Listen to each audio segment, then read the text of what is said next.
and welcome to the May 16, 2016 Long Meadow Select Board meeting. We'll start with the Pledge of Allegiance. I pledge allegiance to the flag of the United States of America and to the republic for which it stands, one nation, under God, indivisible, with liberty and justice for all. Hey, Tom. Good evening, everyone. We'd start with announcements tonight. Anybody on the board have any announcements? You have an announcement? Yeah, Okay. I do. We had our first gathering of the boards and committees. Oh, well, we had a gathering of the boards and committees before the town meeting, and it was really nice. I think people enjoyed it. I do feel terribly guilty for that a couple of people didn't have enough food, because we had a lot of people, I had more people come than RSVP'd, which was, I suppose, a good thing. But next year, and of course, as an Italian, it's very difficult for me to think that people left hungry. I mean, that's, it's good. I'm gonna regret it all year. That's the hard part. Is that translated and you're going to hold it over me because I was the guy that got the pizza all year? That's coming. Is that the message I'm getting? No. I take full responsibility for No, it's not doing a better job.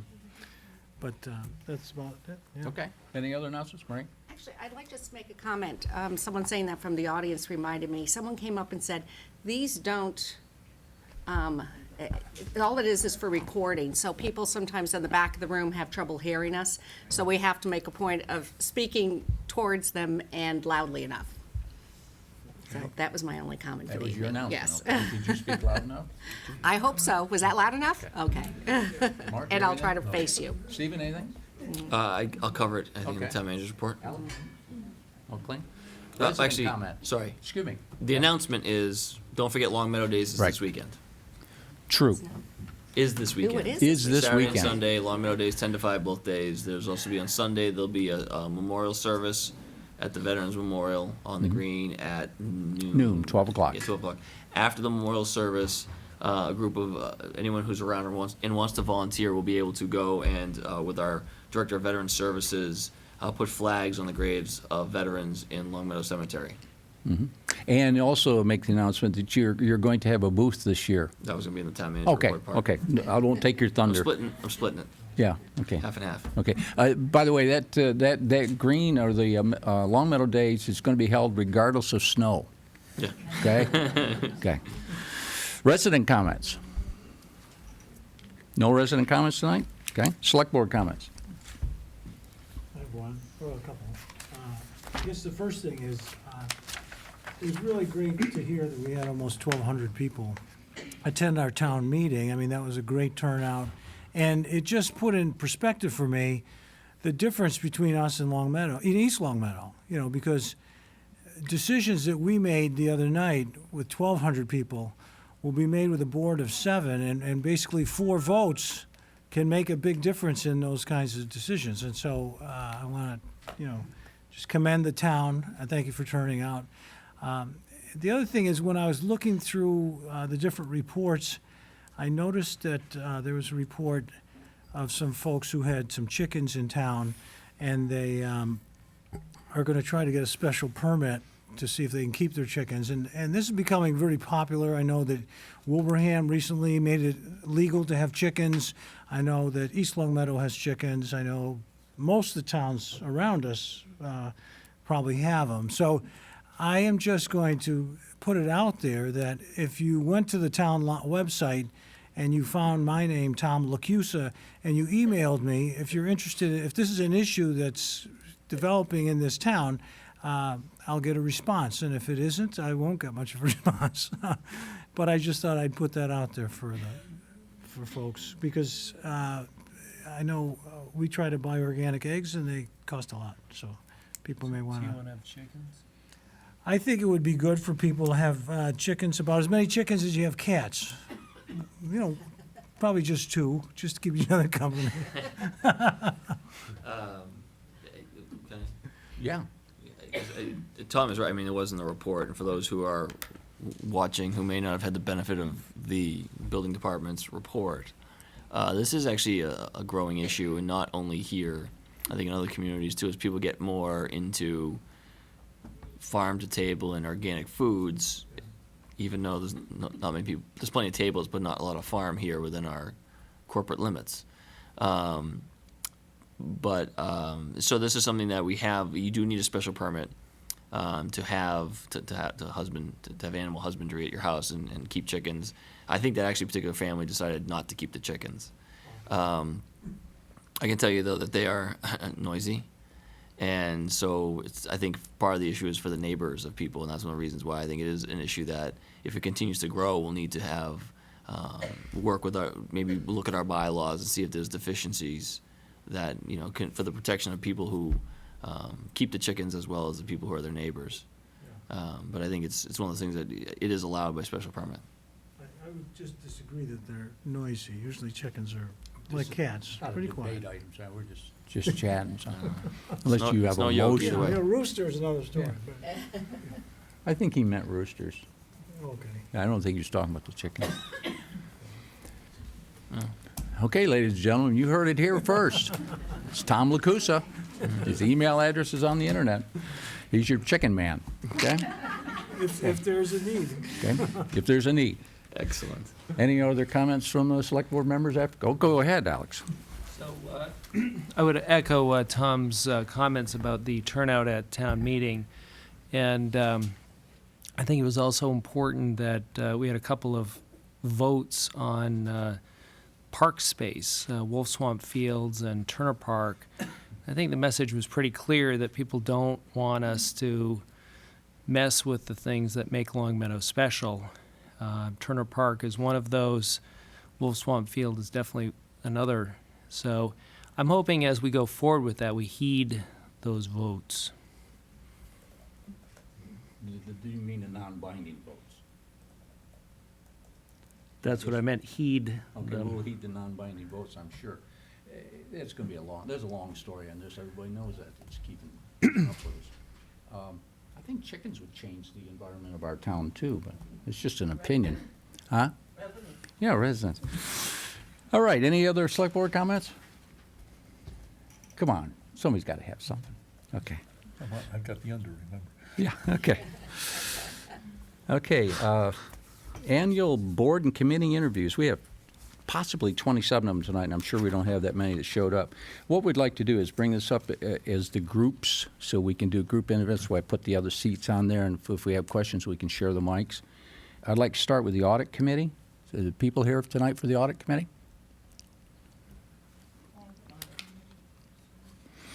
That's a good start. Okay. Board of Assessors.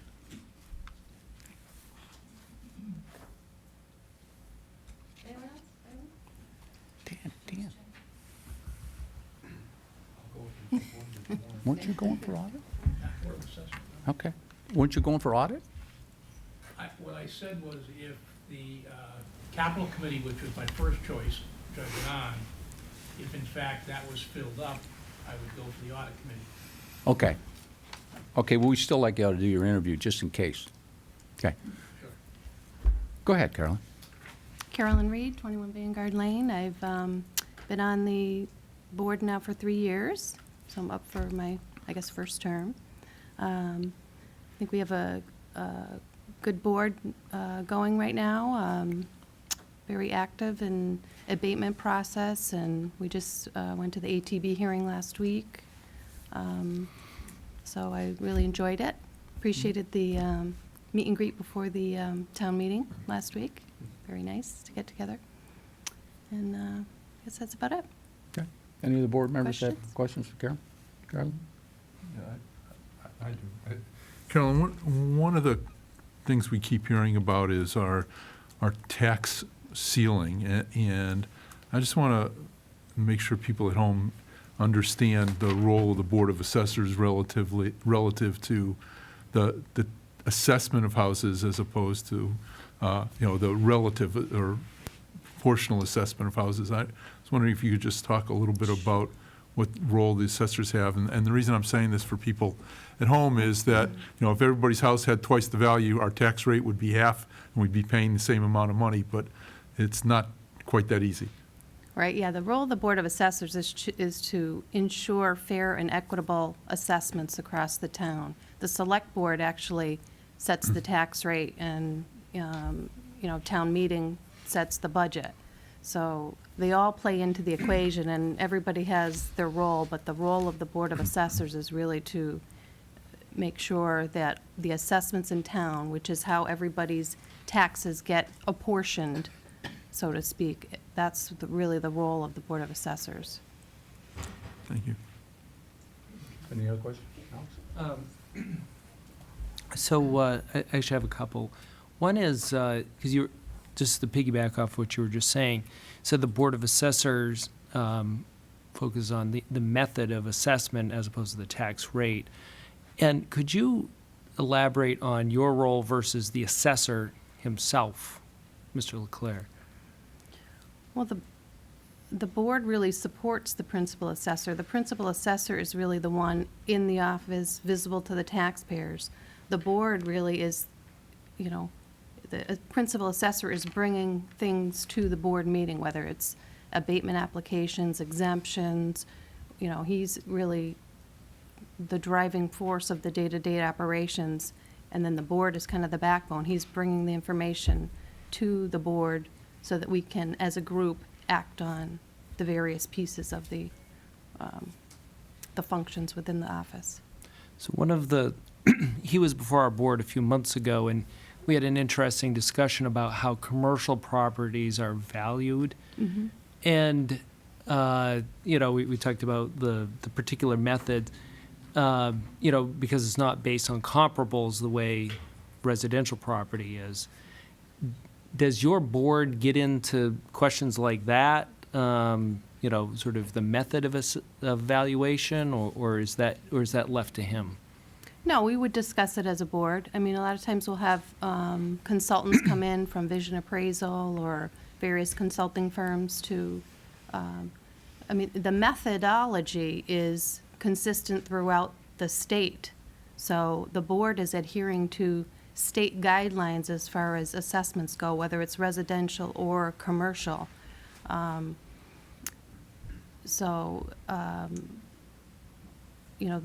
the board, as a group together, we're maybe discussing methodology and that type of thing, or deciding more specifics, but it's really as a group.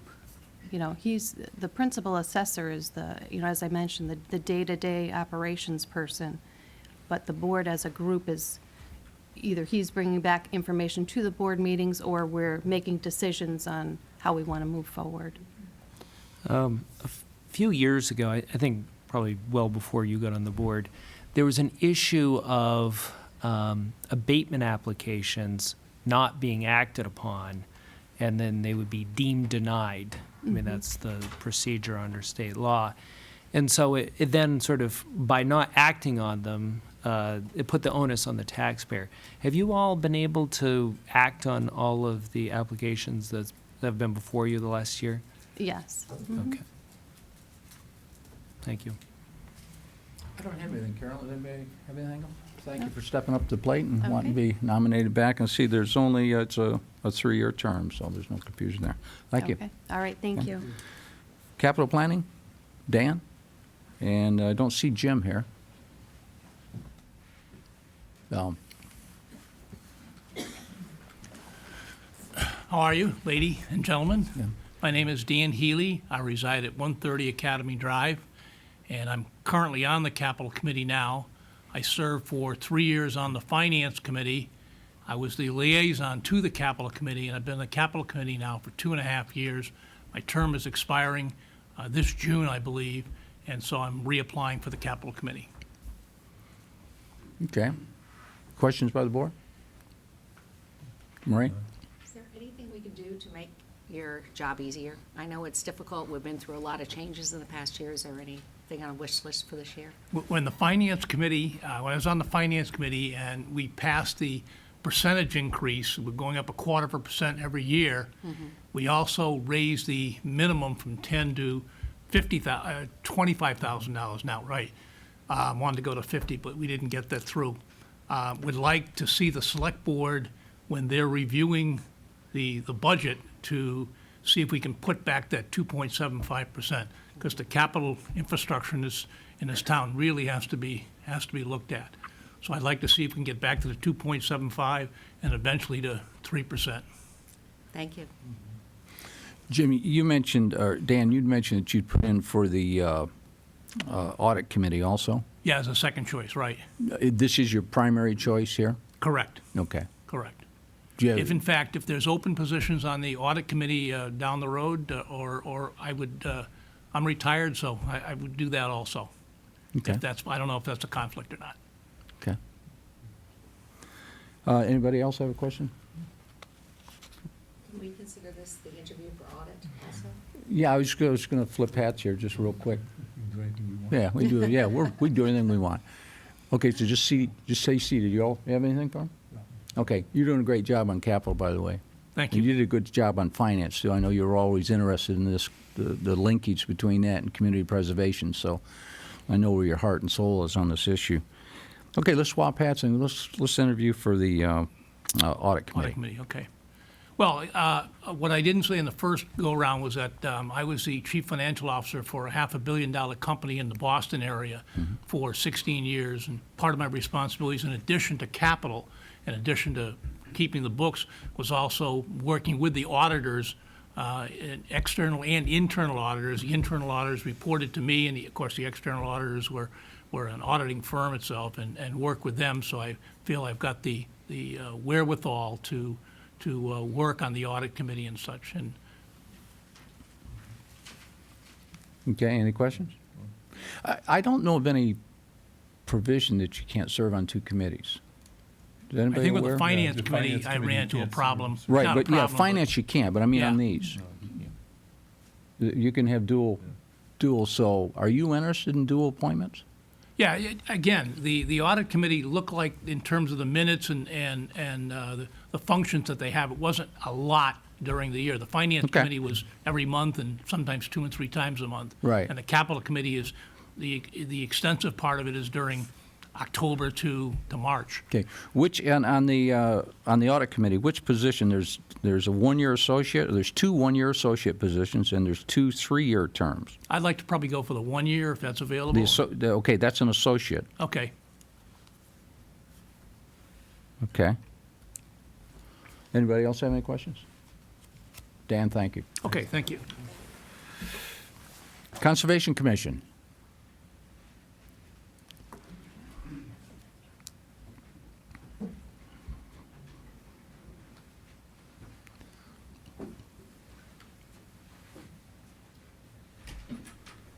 I guess Peter is deferring to me. He's the chairman. I'm Al Laxo, 162 Crescent Road. I've served on the Conservation Commission since 1994 as treasurer and currently as the chairperson. The first got started in the Conservation Commission because I was recruited by a selectman many years ago. And once I got involved with it and found out what the mission was, I've been very interested in continuing on. So I'm here to apply for another 3-year term. I'm Peter Bouvier, 57 Cheshire Drive. I've been on the committee now, commission now, for approximately 9 years. And I was brought to the committee because of the idea that, the town needs to have its wetlands protected, and it's basically part of the program to keep Long Meadow as it is. Okay. Pete, any board members have a question? Alex? Oh, a community member speaking to me and had an idea about using some of the farmland or some of the land down in the meadows for playing fields. Is that at all possible? May I speak to that? Oh, that's why I'm asking. The Long Meadow Wetlands bylaw exactly mirrors the Massachusetts General Law, which is Chapter 40, Section 8C. And that was the Conservation Commission Act that was adopted in the late 1950s. And it stipulated that the primary reason for conservation commissions when it was created was to identify open land and to create the means for procuring that land for the municipality to be under the care, custody, and control of the Conservation Commission. And the reasons for doing that were for conservation, which includes agriculture, and passive recreation. So passive recreation is hiking, bird watching, bicycling, ice skating. When you're hitting a ball and around and catching things, that's active recreation, and that's the role of the park department.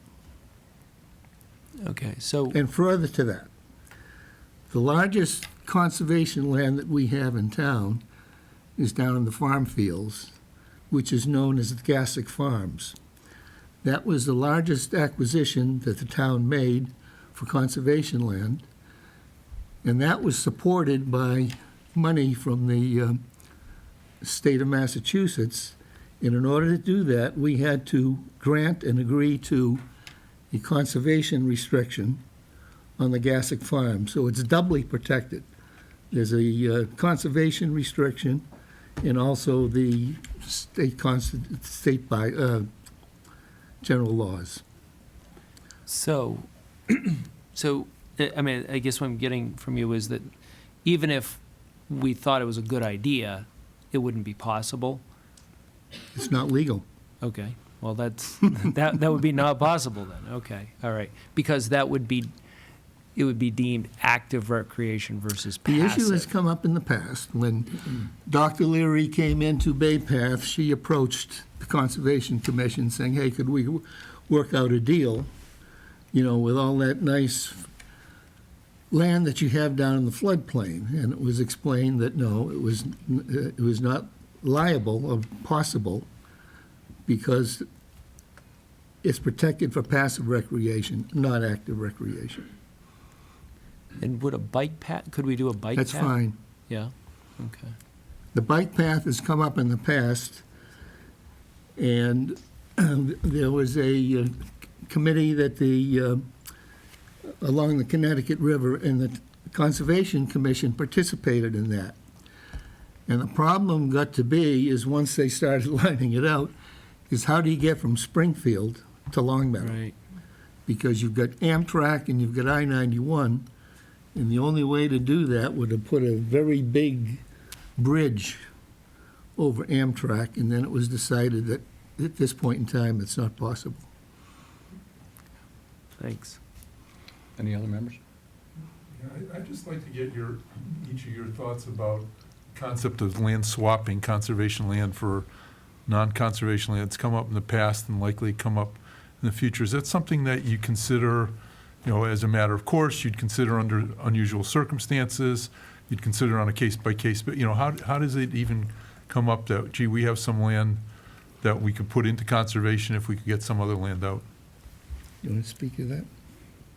Oh, you call it you? No, go ahead. I don't want to monopolize. All right. Peter, what do you think? That can be done if it's appropriate, but, you start, most of the land that the Conservation Commission does have under its care is either down at the river, or in pieces of land which are unbuildable. An awful lot of dingles and ravines which the people have deeded to the Conservation Commission in the past, which are really not usable for most anything else. Now, if there were a piece of land under conservation that were amenable to that, it could be done. But that brings Article 97 into play. And that requires, the Article 97 is by the Department of Revenue, which requires a unanimous vote of the Conservation Commission to take the land out of conservation. And not only does it require the Conservation Commission to be unanimous, It requires it to go to town meeting with a 2/3 majority vote, and then to be submitted to the state legislature for approval. So it's a pretty big burden to overcome. Great. Conservation land, passive, but it also could be farmed, correct? Do you say farmed? Yeah. Yeah, I said at the outset that agricultural uses are grandfathered, if you will. And right now, how much of it is being farmed? What percentage down? Well, it's primarily the Gassick Farm, so that's like about 45, 50 acres. They're farming the full 45, 50 acres? I can't recall offhand what the number is, but prior to our acquisition, it was being farmed by Tom Baggett, a Yeah. farmer from Connecticut. And he was renting the land from Mr. Gassick. And then when the town got involved, we just turned right around and said, do you want to continue to farm the land? And we signed a lease agreement with Mr. Baggett. And he's been doing that ever since. But you don't know how much percentage of the land is just being left fallow and how much is actually being farmed? Well, down on the floodplain, we've got like about 300 acres or so. And so I'm not sure what the exact number is. I think it was, as they say, somewhere around 50 acres or so. And we have 300 down there. Does that include the Fanny Stebbins? No, the Fanny Stebbins is separate. Fanny Stebbins is like 325. Because I understood when I was looking at it that we're over 33% open space in Long Meadow. And part of it is because of all the conservation land that's down there.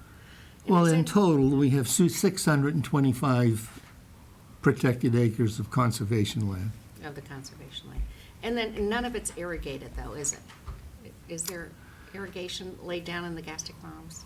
No, in the past, the farmer has laid down aluminum tubing to the Connecticut River, and then under the provisions of how much water the state will allow him to withdraw from the Connecticut River, he has done that. But Oh, okay. recent years, he hasn't had to do that. Thank you. Any other questions? Tom? Just one other. Does the commission look to acquire land? I mean, is that something that comes up in your meetings at all? Well, that's one of the concerns I have with the Community Preservation Act, that, one of the concepts was the acquisition of open land. And we've talked about it, and there are only a couple of areas in town that we've identified, and one that we've made overtures in, but we haven't been able to reach agreement with the landowner because their request for payment is much higher than the appraised value.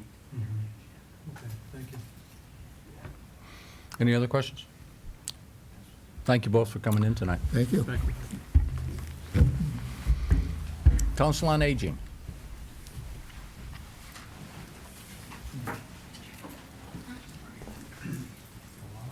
You want us all at once? Yep.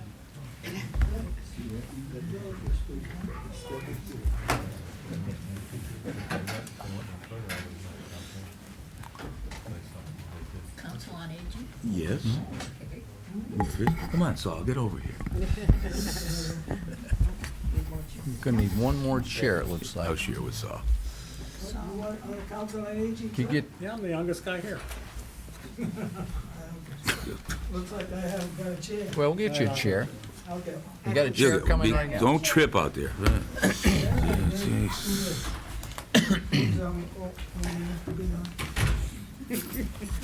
Put you down at the end without the mic, okay? I don't even. He doesn't need a mic. It's not for us, it's for the TV, so. Yeah, we'll have to rotate the mic back and forth. So why don't we start over here, and you can take the mic over and introduce yourself and your address, and Hi, my name is Jay Lieb. I live at 200 Tanglewood Drive in Long Meadow. I've been in town for 48 years.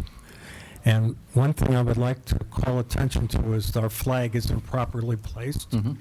It's the second time I've appeared before this board. The union is always to the left. We've tried and we can't keep it over there. They Keeps keep moving moving it it back every time. I think we need to reverse the room. Yeah. Okay, I'm applying for the post, the Council of Aging, because I think I can be an asset to the organization. I'm a financial advisor with a large financial services firm in town, and I happen to specialize in retirement planning. And I realized that if I was appointed, that I couldn't use it to my financial benefit, but I do believe that I could help people with financial planning, as well as understanding the needs of the seniors in our community, since I believe I understand there are now more of seniors of us than there are children in the schools. So I think I could add a great deal of presence to it and be a good resource for people. Okay, Jay, one thing before you pass the mic. There's 7 3-year terms and 1 3-year term. Which would you like to be considered for? You said the same. Sorry, at 7? There's 7 3-year terms, and there's 1 1-year term. A 3-year term. Okay. Excuse me. There's 1 3-year term No, no, expiring it's 2017. that should say 1-year term. Yeah, It's 1-year in this term. print. Okay. Which one did you say? So you said there were 7 3-year terms? Right. So I would be applying for one of the 3-year terms. Okay. Yeah. Next. My name is George Shea, and I reside at 73 Duxbury Lane.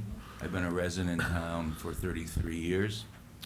I have 2 adult children who have gone through the school system. They were very well prepared for their college careers, which is a while back now at this time. I thought at this point, I've retired recently in the last couple of years, that maybe I could give back to the town. I believe you have my application, which indicates that I was a regional director with the Massachusetts Teachers Association for 40 years, and that Long Meadow was one of the communities that I represented the teachers, the custodians, the secretaries, and nurses in the collective bargaining process with the school committee's attorney and the school committee. Saul over here is one of my past members out of the Springfield Education Association, and Rose Moraes was really the individual who I got to know in her involvement in the Long Meadow Education Association as a teacher in the system, who once found out I was retiring and ran into me, approached me 3.5 years ago about this. And if you know Rose, she's rather tenacious. And so I'm here to try to see if I could give back to the town that I found to be a very favorable experience. And I think my skills get into the area, quite frankly, of relationships, because that's what you do, believe it or not, in the collective bargaining process. I also served as a lobbyist for dealing with our state reps and state senators, both here in Boston on certain issues. Yes. And so I think at this time I have some time, and I have the interest in it. All the kidding aside about Rose, but if you know her, that's also, I see some nodding over there, that realize that she has expressed that she thought I would be an asset. And so I applied, and here I am. Okay. Any questions? No questions? Actually, Go ahead. could you tell me more about what a regional director with the Mass Teacher Association does? Well, what I did and what people in my position do is bargain the collective bargaining agreements for the teachers, the custodians, secretary, nurses against the school committee's attorney. Hate to use the word against, but that is the normal phrase of it. It doesn't mean that I haven't developed relationships with some of the attorneys over the years and still have that relationship, not all. I've been involved with the Long Meadow schools as far as in this role since 1973, which means I go back to Superintendent Frost, for those who are familiar, going back that far, and all the way up to also Marie Doyle. I did deal with Marie before I had retired. I also do grievance arbitration. And also, as I indicated, we do lobbying in the capacity for educational issues, both locally with the state senator and state reps, and also into the Boston area. My wife is the retired chairman of the math department at the Long Meadow High School, a few years back at the same time. Not that that means anything with Eric Lasser, but he's an ex-student, so I get to know him through her. I know how that offends good or bad in some people, but that's it. And I'm in Western Mass, represent Ludlow, or Springfield, Chicopee, sometimes involvement in Springfield. You name most of the communities at some time or another have been involved. Any other questions? George, what, you want the 1 year, going for 1 year or a 3-year position? And there's how many openings of 1 year? There's one-year position that's open. Rose will eat me alive, but I'm going to go for the 1 year because Okay. I'll be honest with you, it's a new experience to me. Right. And so I hope I think it will be positive, but that'll allow me to reapply, I assume, if, at that time. Oh, yeah. So I'd go for the 1 year if I could. Okay, thank you. Marilyn? Marilyn Hurst, can you hear me? Yes. Doesn't seem to be, okay. 212 Prenwood Road here in town, and I'm applying for one of the 3-year terms. I have almost completed my 3-year term. And during that time, I was vice chair.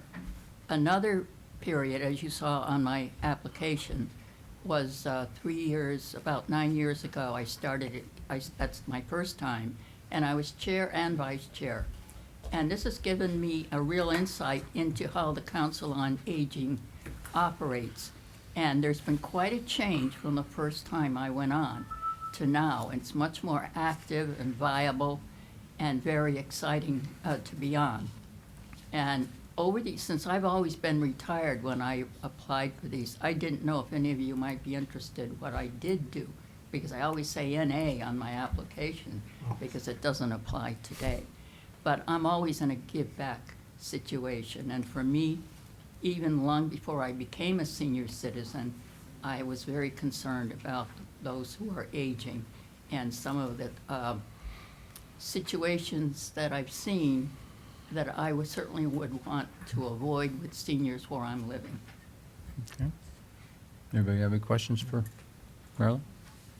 Okay, thank you, Marilyn. You want to pass the mic? Actually, Excuse me. So you, Alex had a so question. you were saying that things are different now, more going on, more exciting, and could you elaborate on that? What is it that's different?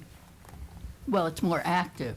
It was mainly a very passive organization, in my opinion. Now, maybe not everyone thought that, but considering other boards that I've been on, in other towns I've been with, it seemed very passive, and there wasn't much you could do. No one wanted to rock the boat, so to speak.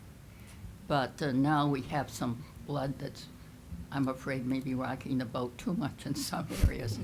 But better that than just sitting there. And we have made progress in many additions and programs at the Adult Center, and working with FLOCA, which is our fundraising arm, 501c3 corporation, and our relationship with it has improved tremendously in the past couple of years. So it's a good time. Thank you. Okay, thank you. My name is Elizabeth Tyson. I live at 108 Maple Road, and I've been in town for 45 years. This is the end of my first 3-year term, and I am the secretary of the group. And I think that this is an exciting time for us because we just seem to be more involved with what's going on in town and trying to fit in where we can, and I would very much like to continue on. Okay. Anybody have any questions from the board? Okay. Elizabeth, you can slip it, oh, she has her mic, so you can keep it there. We really need her because nobody wants the job as secretary, and she does a great job. She really does. I've been on the board for a while, and I'd like to continue because it is exciting and there's new things coming, and I just like to continue because I'm all for seniors. Anybody have a question for Eleanor? I listed all three of you as a 3-year appointments, is that correct? requesting 3 years, okay. 3-year appointment. Okay. Saul Feinstone, 471 Frank Smith Road. I moved into town in the mid-'60s. I can't think that far back.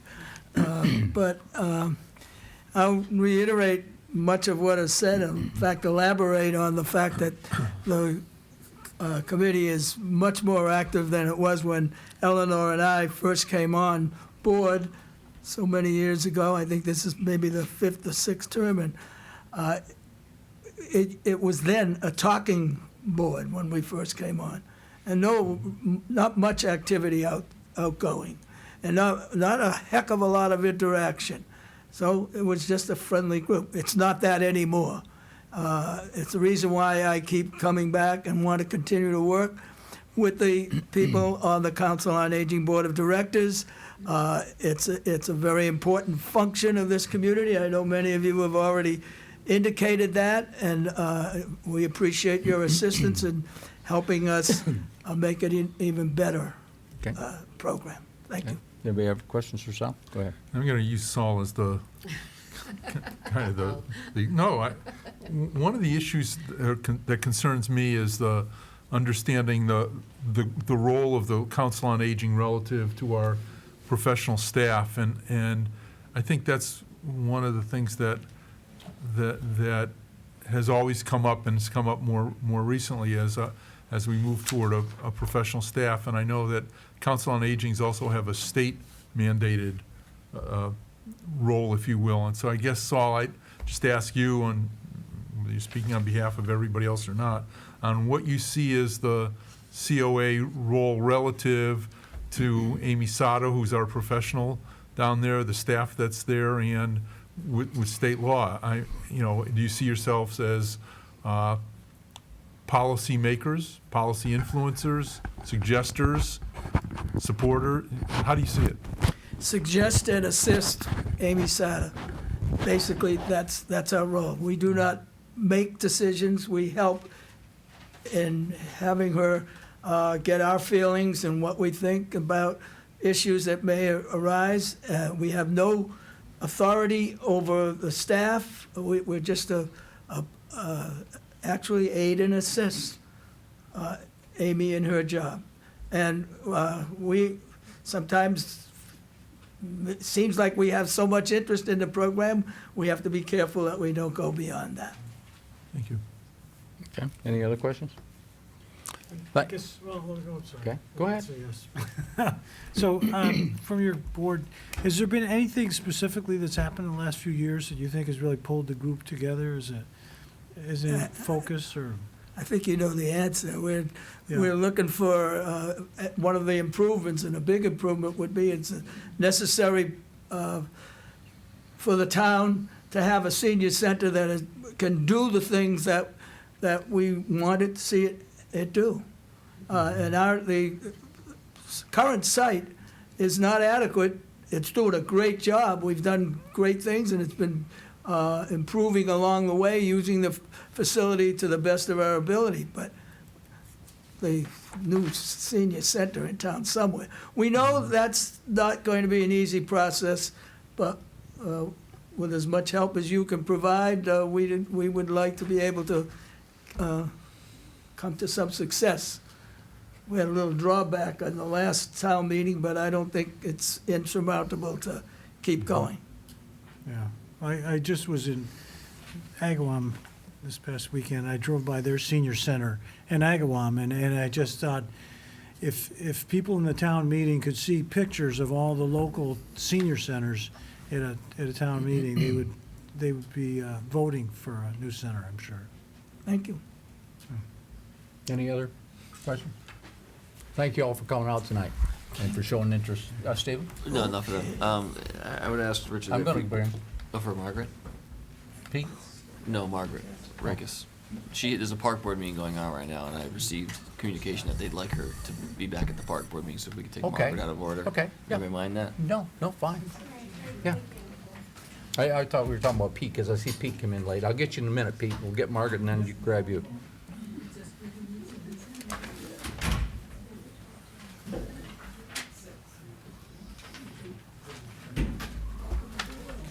Go ahead, Margaret. Hi, I'm Margaret Rockus at 67 Shady Side Drive. I've lived in Long Meadow since 1989. Both daughters of our daughters have attended Greenwood childcare and Greenwood After School extended day program. They've played in the sports leagues that the Parks and Recs department helps to oversee or manage or facilitate. I've used the passport service, so this is the end of my first term. I've really enjoyed the work that we've done, and I would like to continue on. Okay, any questions from the board? So could you just talk about what do you think the major issues are before the park board these days? What do I think the major issues are? I think it's always trying to do more with less, okay, and to fill the needs of the community, keeping in mind financial constraints.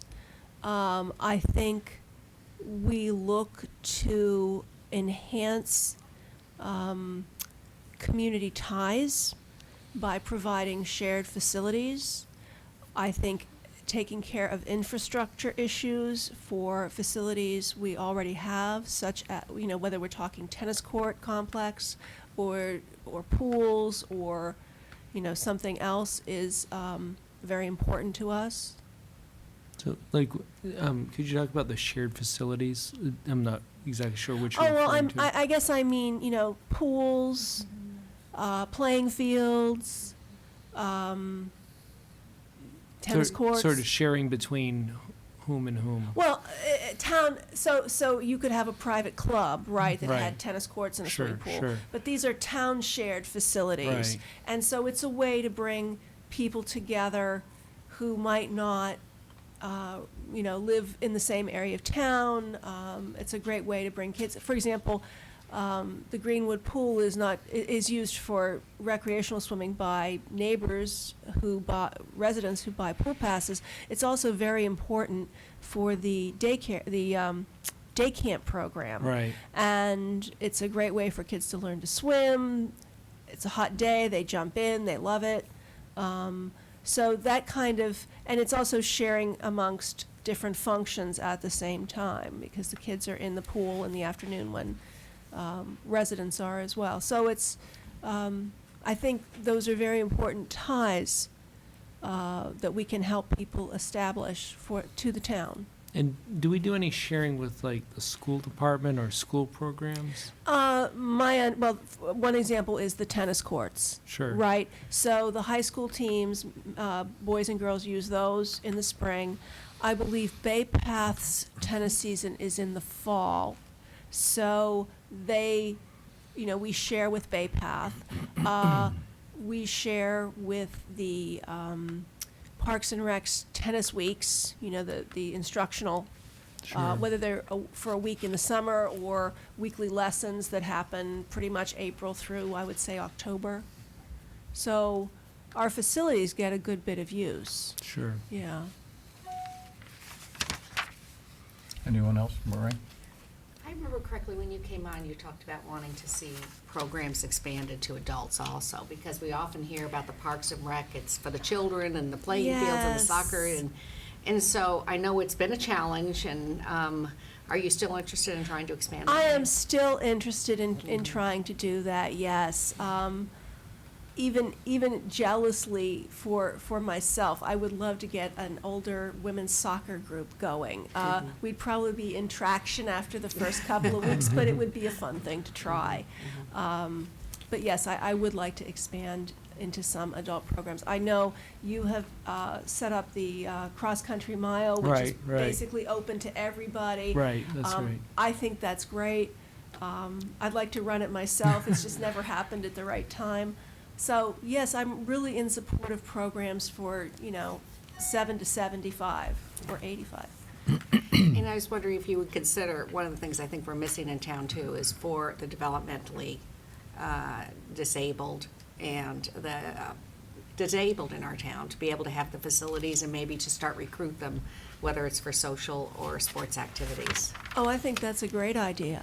I really do. I'll talk to Barry, and after I leave here, we have a meeting tonight, and if we don't get to it tonight, I'll have it on the agenda to see what we can do. Okay, thank you. Anything else? Thank you. Thank you for coming. Pete?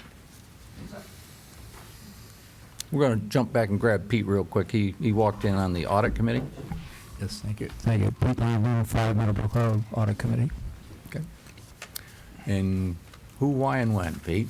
In 2007, the charter created the Audit Committee, so it's been going for 8 years. I happen to be the first chair of the Audit Committee, but I think Ernie Walker and the current crew has made having attended for and been a part of it now again for 1 year, that they've made many, many strides forward, and they're doing it really what was envisioned as the role and function of an audit committee.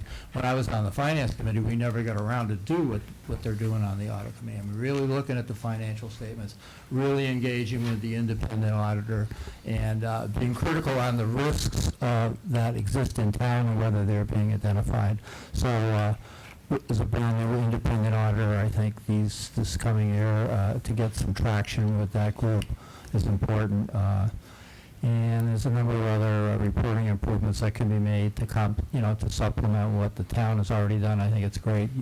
The town got an award at excellence on the budget for this year from the GFOA, Government Finance Officers Association. That kind of progress can be supplemented with data we can develop at the audit committee. So that's it. Okay. Marie, and then Mark? As you brought up the GFOA, Yes. and what you did in the Finance Committee was really valuable with the GFOA, and also with recommending policy that you felt we needed to adopt, and I know that's part of the GFOA for us to review our policies. So we've not been too good this year in keeping to them, but we've been putting them in. So with the audits and Moody evaluation, anything that you feel we need to have in the way of policy changes, we look forward to hearing from you this year on that too. Right, I think one of the dangers of recommending that is that you get assigned the task of doing it, drafting it anyway. So, but I think there's a lot of people that can contribute to drafting of policies that need upgraded or you would find it more meaningful. One of the things we did in the Finance Committee was we voted, there were 2 sets of policies in the town when I got on the Finance Committee for the first time. There were the Finance Department policies and there was the SelectBoard policies.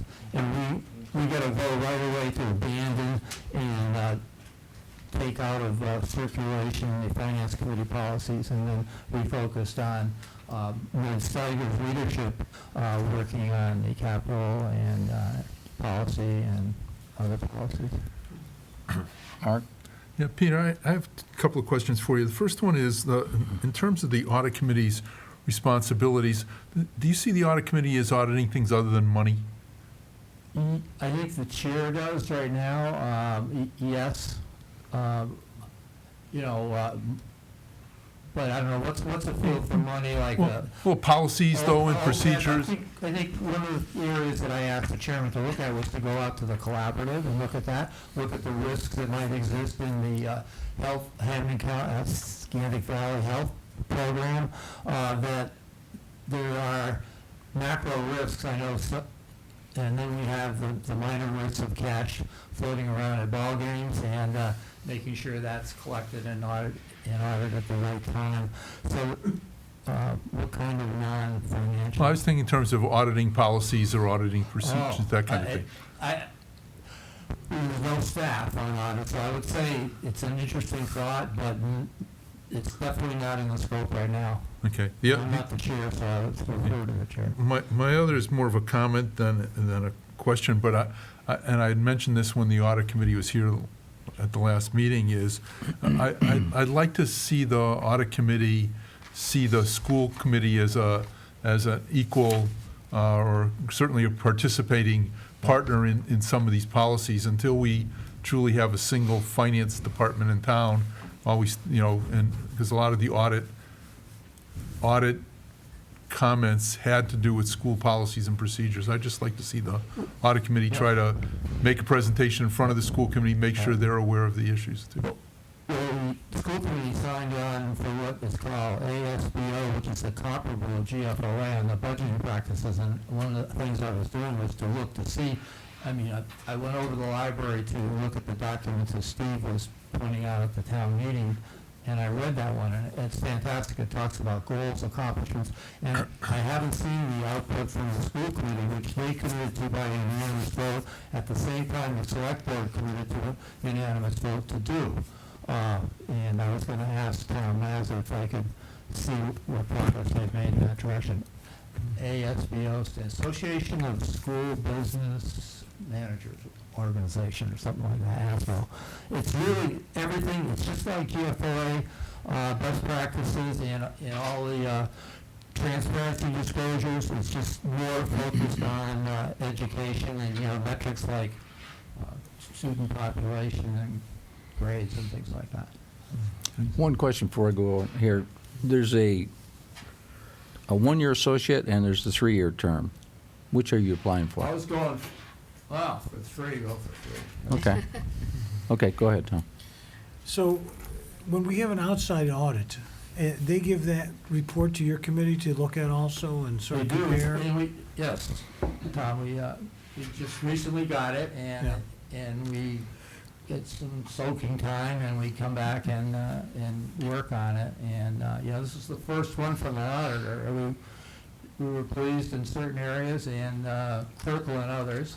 Mm-hmm. And they deal with a ton of cities and towns, and the people are very skilled that are working on our account, which is the good side of the relationship. But it's a lot of education for them too. They're in here for the first time, and particularly getting over to the schools and how much do you direct them to do with the schools, and is an important part of the equation.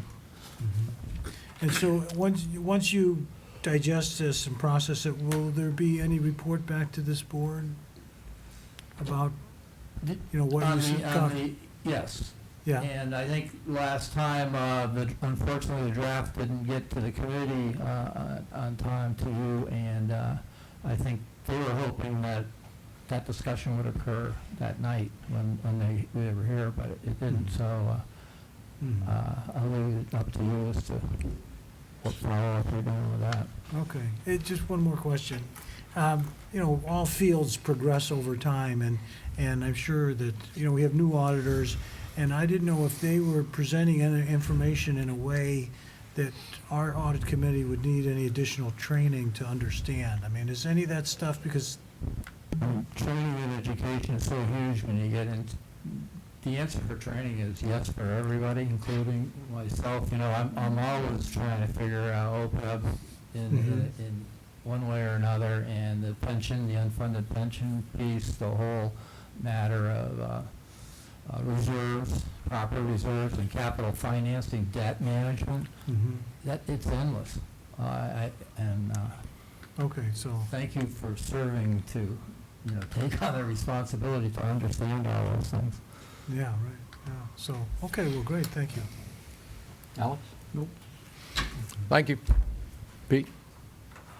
That's it? Thank you. That's it. Cultural Council? Elizabeth Woods. That's Elizabeth. Yeah. It looks like we only got one.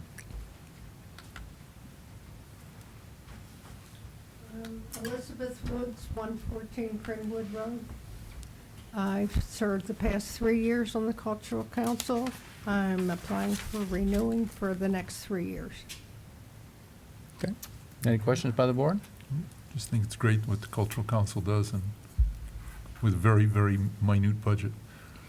Well, I want to thank you for any money that the budget gives to the town. We had a fundraiser last year to try to supplement the monies that we give out. We were able to raise it to $7,125 and hope that it was a nice thing for the people of Long Meadow to participate in some of the cultural activities.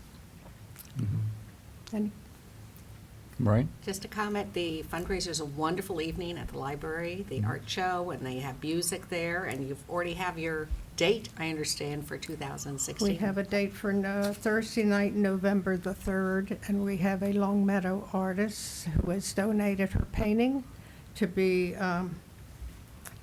she will hang her exhibit for the month of October in the Betty Lowe Room, and then we will go to November the 3rd for our evening, and then she'll take her show down. There are a lot of artists in Long Meadow. Mhm. I guess there's a lot of promotion takes place from the library on their website on these events too, doesn't there? Yes. Okay. Yes. And we try to promote it too. And Yeah. You raffle off the painting, and it's Yes. wine and cheese, a lovely evening. Yeah. It would be nice if you can remember to come back and have one of your people come before the board a week or so before that event and speak at residents' comments and let us know the event's coming up again. Well, we will be coming back because Okay. we have to get a wine. You're getting the wine, okay? One day. That's true, you will be back. Yes, we will. Any other questions? No. Thank you for serving. Thank you. Let's see. Historic Commission?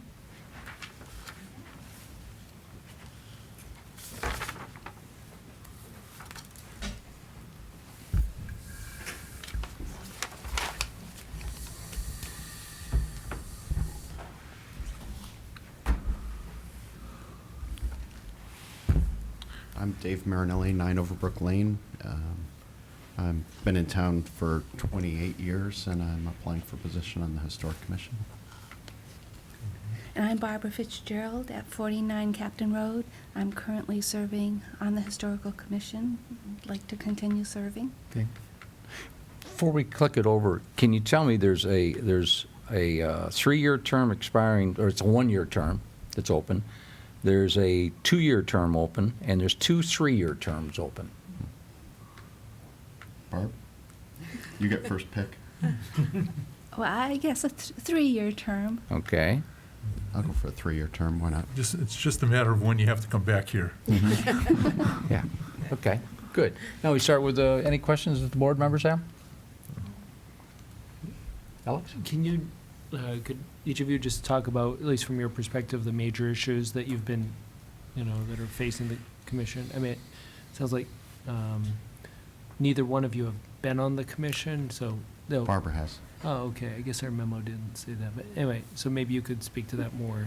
I've been on the commission for 2 years. The mission for the Historical Commission is to identify and preserve and educate the community about the historic heritage of the town. And to that end, in the past, the commission has worked with the assessors department to correct information in the database. They've done inventories of buildings of historical significance. This past year, since I've been on the commission, we've had 2 workshops on topics of historic preservation interest. We've worked with the Historic New England Group, which is a nonprofit organization. One program was on how to maintain and preserve your historic home, and another one was an informational meeting on historic easements and how they can help individuals or organizations care for and preserve historic buildings and landscapes and such. Any other questions? Thank you very much for coming in tonight, folks. Thank you. Recycling Commission.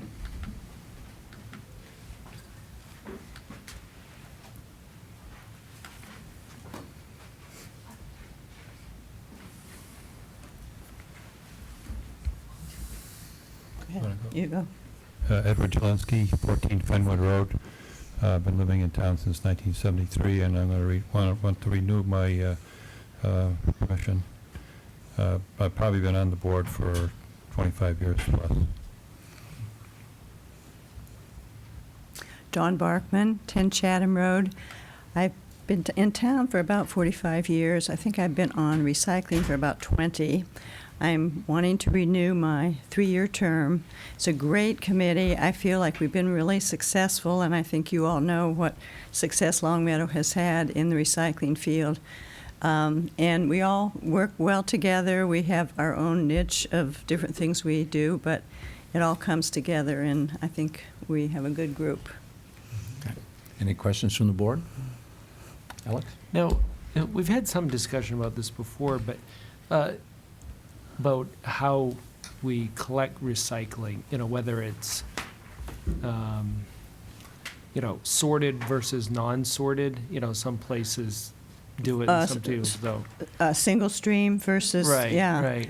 The problem with single stream, and I think a lot of communities do it because they really are trying to get people to recycle, but a lot of stuff gets contaminated when you mix that all together. So we have more pure product to sell to, wherever. And the town is used to it. We've really felt that it's something that we should continue doing it this way. Do any towns sort it more precisely? Because I remember when recycling really gets started, there was green glass and white glass, and I know when one of my friends is from Germany, and they're very rigorous about the sorting, at the inception. Does anybody do anything more precise than what we do? Not really. I mean, if you ever go to the MRF, they have I don't know, what would you call it? An open bay. Bay, yeah, and it's like a assembly line. Right, and all the thing goes there, and they have workers that pick things out. There has been a change in what we will take. There's, like some of the things that were added, like the clamshell type things. But I think, it's really a lot driven by how they can sell the materials. For single stream, they have to have a larger facility because there's more stuff in the way it is processed. I'm sure there have been some changes, but I don't know of any specific change in too much in what we use. I mean, we are up to number 6 on the little recycling thing. Some communities will just take like 1 and 2. And so, the MRF will expand and add more things to it. So it's really great especially when you go to other areas and see how much more we recycle. Right. Anyone else have questions? Tom? Don, they've taken things that were traditionally paper, like the juice containers, and they've added a little bit of plastic to them. I mean, that's sort of annoying, but those juice containers with a little plastic, those shouldn't really go in recycling, should they? Are you talking like the milk the Yeah, orange like juice even milk cartons? Oh, cartons, yeah, yeah. those are recycled. Yeah, You rinse Oh, them really? out. Oh, yeah. And now they even let you keep tops on those things. Oh, yeah, for sure. Oh, And okay. in the schools, they're trying to do the milk cartons. They have a process that they, to empty them and, rinse them and all that. Yeah, for sure. But do they go in paper or plastic? No, the mixture. It goes in the, Containers. this week is cardboard and paper. It'll go It in doesn't, next it week's. goes in the It commingled. goes in the bottles, cans, Oh, okay. Yeah. plastic, Great. All right. the orange juice and milk cartons, et cetera. All right, my wife is probably watching. She'll say, well, at last I got the right answer. Thank you. Well, those things that we put out, first of all, the calendar has the weeks of things, but then it lists all the things. And I want to emphasize, we are on a kick to make sure people do not put plastic bags. It gums up everything, and we're on a some kind of a mission to make sure that doesn't happen. So that they can be recycled at places like the Big Y, but don't, and some people put paper in the plastic bags and then in the bins, and it really messes things up. So that's our focus right now, to make sure that doesn't happen. There's a bin in the north side of the Big Y for the plastic bags. Mhm. You can bring them there. Yeah, great. Richard, if I could, just more for an announcement for people at home, because when we err in our recycling bin, the MRF, which is the Municipal Recycling Facility, MRF, has the right to refuse to pay us for the recycling, and it really is one bad apple can spoil the whole bunch. We can have literally a ton of recycling material, and if they identify some wrong thing in there, it can, if you will, disqualify them for payment. And Alex, my comment to you is one of the differences between single stream and sorted is, at this point, single stream keeps it out of the disposal stream, so you don't pay to dispose it. But when we split it, we actually get money back because they're sorted. And I think the single stream really isn't, if it is there is payment for it, it's not very much. And so it's financially worth it for us to have the residents sort it. And I thought I'd point that out also for people at home saying, why doesn't Longmeadow go to the one blue bin that newspapers and bottles go into? It's because of finances. And we're well-trained now. Some of the communities they're trying to get to recycle, they'll, go that way. But we are very well-trained now in this town, so. Marie?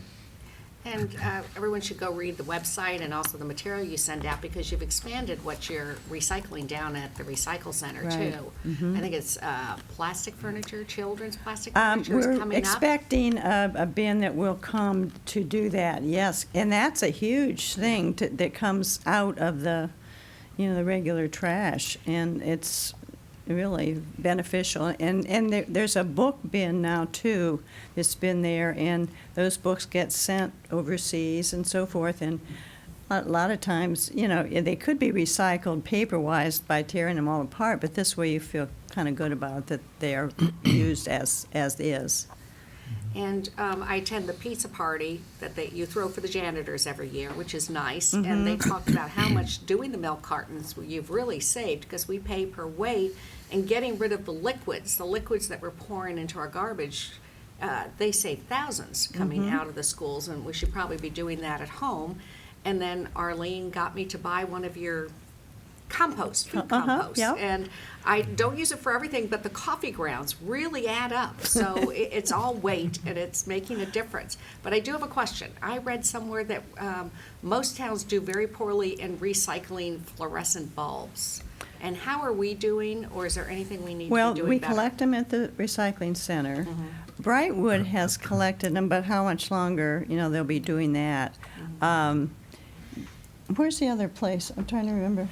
Well, we have a storage shed. Well, at the recycling center, yeah.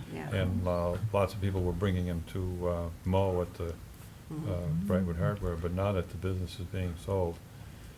I guess a lot Do of it people will have to have a come directly. recycling sticker to take fluorescent bulbs down? To get in there, you do, You have to have yeah. a sticker to get See, that's into the one place. of the, I think they ought to consider, whether or not, just for recycling fluorescent bulbs, you need a sticker, because there's a lot of people who won't pay for the sticker, True. and therefore aren't recycling fluorescent bulbs. And I think, I don't know how you do that, but maybe on Saturdays you can hand them in, walk them in or something like that. We'll take can that certainly under talk to- advisement, yeah. We can talk to when our meeting is, and get Erwin Purr as the chairman, and Marlene Miller, who's really involved. So I think we want to encourage people to recycle Yeah. especially the compact fluorescents that Right. I'm now seeing them starting to burn out as I've had them for multiple Good years. idea. And hopefully we'll find another place, since Brightwood won't be with us too much longer. And the compost things that you're selling, are they still available at DPW? Yes. So if anyone's interested, they're actually discounted, right, to encourage people to. And we will have a booth at Longmeadow Days, and that kind of information will be available too. Some handouts, but also I think you can buy the compost bin there too. But yeah. And are you giving out awards this year? No, not this we year. weren't able to do that. In the past, we've done the certain people that the haulers would identify exemplary recyclers, and we give out awards. We weren't able to have them do that this year. We hope to reinstate that at another time, but that was always kind of fun. Okay, thank you. I just had one more, because I compost, and the hardest part of that is harvesting the compost and screening it, and then I get that nice rich dirt I put in my garden. Don't tell Richard, he's got it. He wonders why my tomatoes get so big. No. But I wonder if there'd ever be a a way for, you know, like to have a place where people could screen it, or have some way to help people harvest their compost. Because I talk to people who just, they put everything in that composter, but then they never harvest the soil. You gotta turn it because it's over a hard little bit, work. too.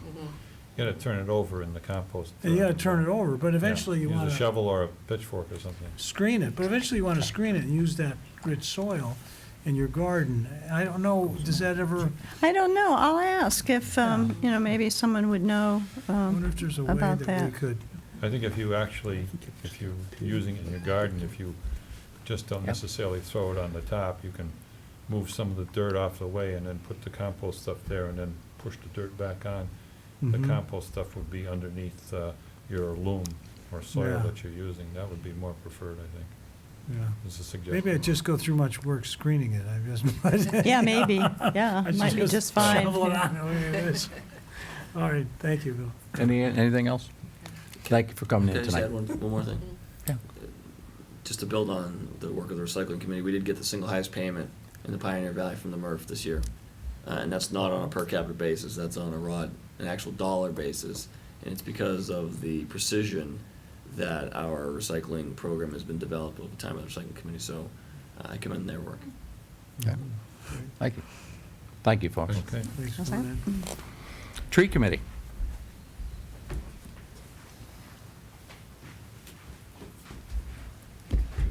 I'm Dave Marinelli, 9 Overbrook Lane. Been in town for 28 years, and I'd like to apply for the tree committee. Amateur gardener. I've always been interested in trees and gardening, and I welcome the opportunity to serve on the committee and give back now that I've retired. Would you like a one-year appointment or is this I'll three-year? go for a appointment? 3-year. Okay. Any questions for David? Go ahead, Mike. It's a great committee. They're doing all sorts of changes of the bylaw that's coming up, so thank you for joining. Should be Oh, I think it'll be fun, yeah. Do you have anything, Mark? I'm sorry. Did you say you have been on the tree committee or no? No, I'm applying for the first time. Okay. I'm an amateur gardener. I have a little hobby orchard with 90 different varieties of apple trees in East Long Meadow, and kind of always been interested in identifying and preserving trees. I'm not afraid to move a big root ball and plant, get hands dirty, and I've always been interested in who decides what trees are planted where in town. It seems like we need to be sharing some information with homeowners, especially regarding the power lines and what sorts of trees are appropriate near power lines. And I think the next time we have a storm like the October storm, if we've done our job, then there'll be less damage to power lines. I was just out in Omaha, and the utility there has an arboretum, which is dedicated to educating the public about what trees are appropriate near power lines. I don't think we can get our utility interested in that, but I think, some education is certainly needed. 90 different varieties? I have 90 varieties of apple trees that I grafted all by myself. I didn't even know there was 90 varieties. At the beginning of the century, there were 14,000 named varieties of apples in this country, and the heritage apples are being recovered by people that are interested in apple culture. 14,000? Mm-hmm. Yeah. Wow. Everybody, hoped to strike it rich with the apple seed that they planted in their backyard. Johnny was busy, wasn't he? Yes. Mm-hmm. Any other questions? Hometown boy, Johnny Appleseed. Yeah. But, That's right. The other thing is, I see trees like, there's this great sycamore, Mhm. it's like on Long Meadow Street, and one side of it would need to be repaired. You have to cut off basically, and hopefully it Mhm. would make it. But Is that because it's near a power line and it's been pruned no, back? I just think it's been neglected. It's you old, know. yeah. It's on the other side of the sidewalk. Maybe that has Mhm. something to do with it. But if people had specific trees they were concerned about, how do they get in touch? What's the best way to get in touch with the tree committee? You may not know, I guess. I don't know, Through the yeah, website, but I guess. think there's always been a tree warden in town and the tree warden is an employee of the DPW. The tree committee, I think, works with him, and I think that from what I read, looking at the meeting minutes from recent meetings of the tree committee, it sounds like they're interested in getting a website up. I think frequently asked question site and some contact information would be a benefit to people.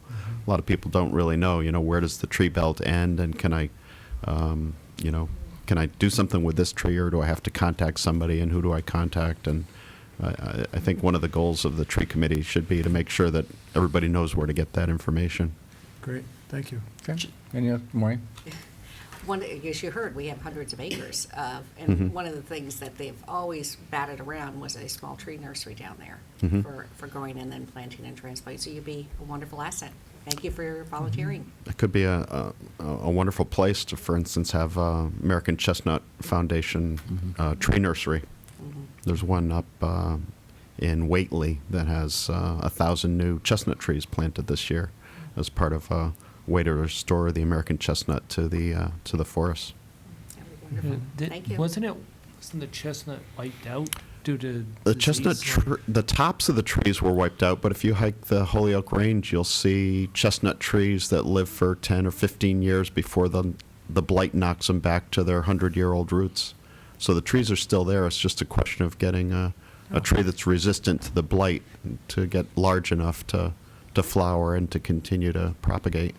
And that's being done. There's two major efforts underway. One is the State University of New York has a transgenic tree, which has a potato or some other kind of gene spliced in it that's providing resistance to the blight.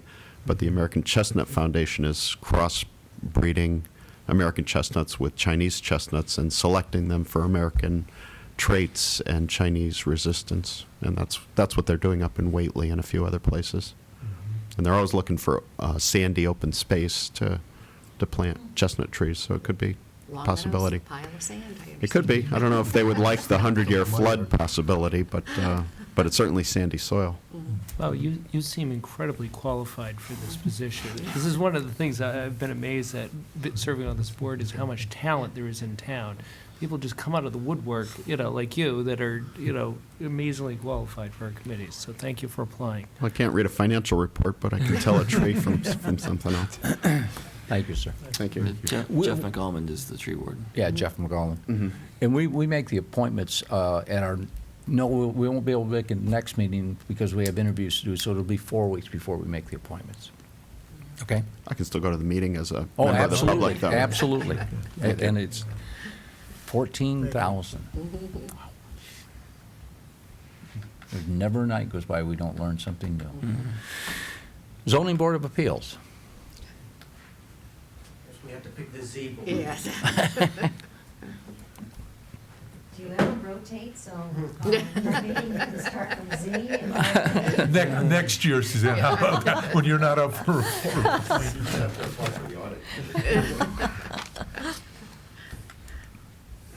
Just go ahead and introduce yourself. Sure. My name is Jerry Plum. I live at 125 Ellington Street, and I think I'm in the midst of my second term as an associate member of the ZBA.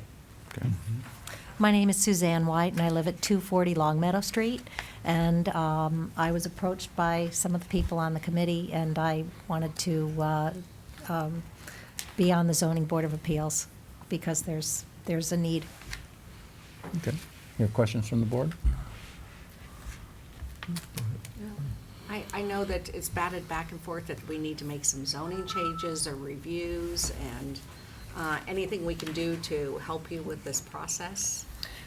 Well, yeah, there have been a few things underway, and our chairman, Dave Lavenberg, was working on them. And one of the things we did and got through town meeting was a revision that had to do with corner lots. There were always a lot of issues with corner lots and front setbacks because people who had those had good front. So that was cleaned up, and there aren't that many issues left. There are a few. Some have to do with off-street parking at some of the few commercial centers that we have in town, and how that's calculated and dealt with. I think as little things come up, we hopefully bring them to the board and get them to town meeting and get it drafted so that we can continue to hone the bylaws and make sure that they work for everybody. Okay, thank you. Anyone else? Okay. Folks, thank you for coming in. Appreciate you stepping up to the plate, and appreciate you stepping up the first time to the plate. You're very welcome. Okay. You're welcome. It's just going back. She just a little bit over. Yeah. All right, town manager's report. Well, I did get everyone, yes, I did get everyone, since the room's empty except for known criminals. Yeah. Town manager report. Thanks, Richard. I did want to build on Tom's comments about the pizza party, and I did want to accept responsibility for the lack of pizza.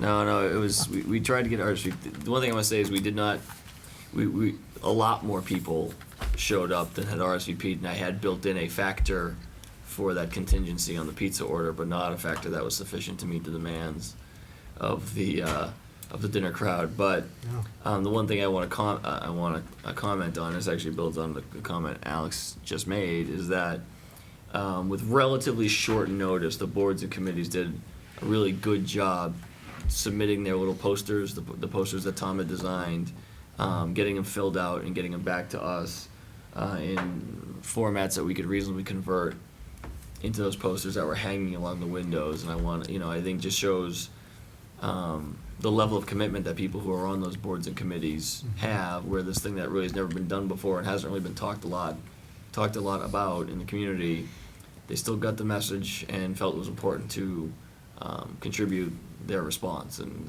that is that's heartening to see that people really took the assignment and ran with it. I truthfully didn't expect to get very many back, and we got most of them, if not all of them, back from the boards and committees. So I want to commend them for their work in doing that. Speaking of town meeting,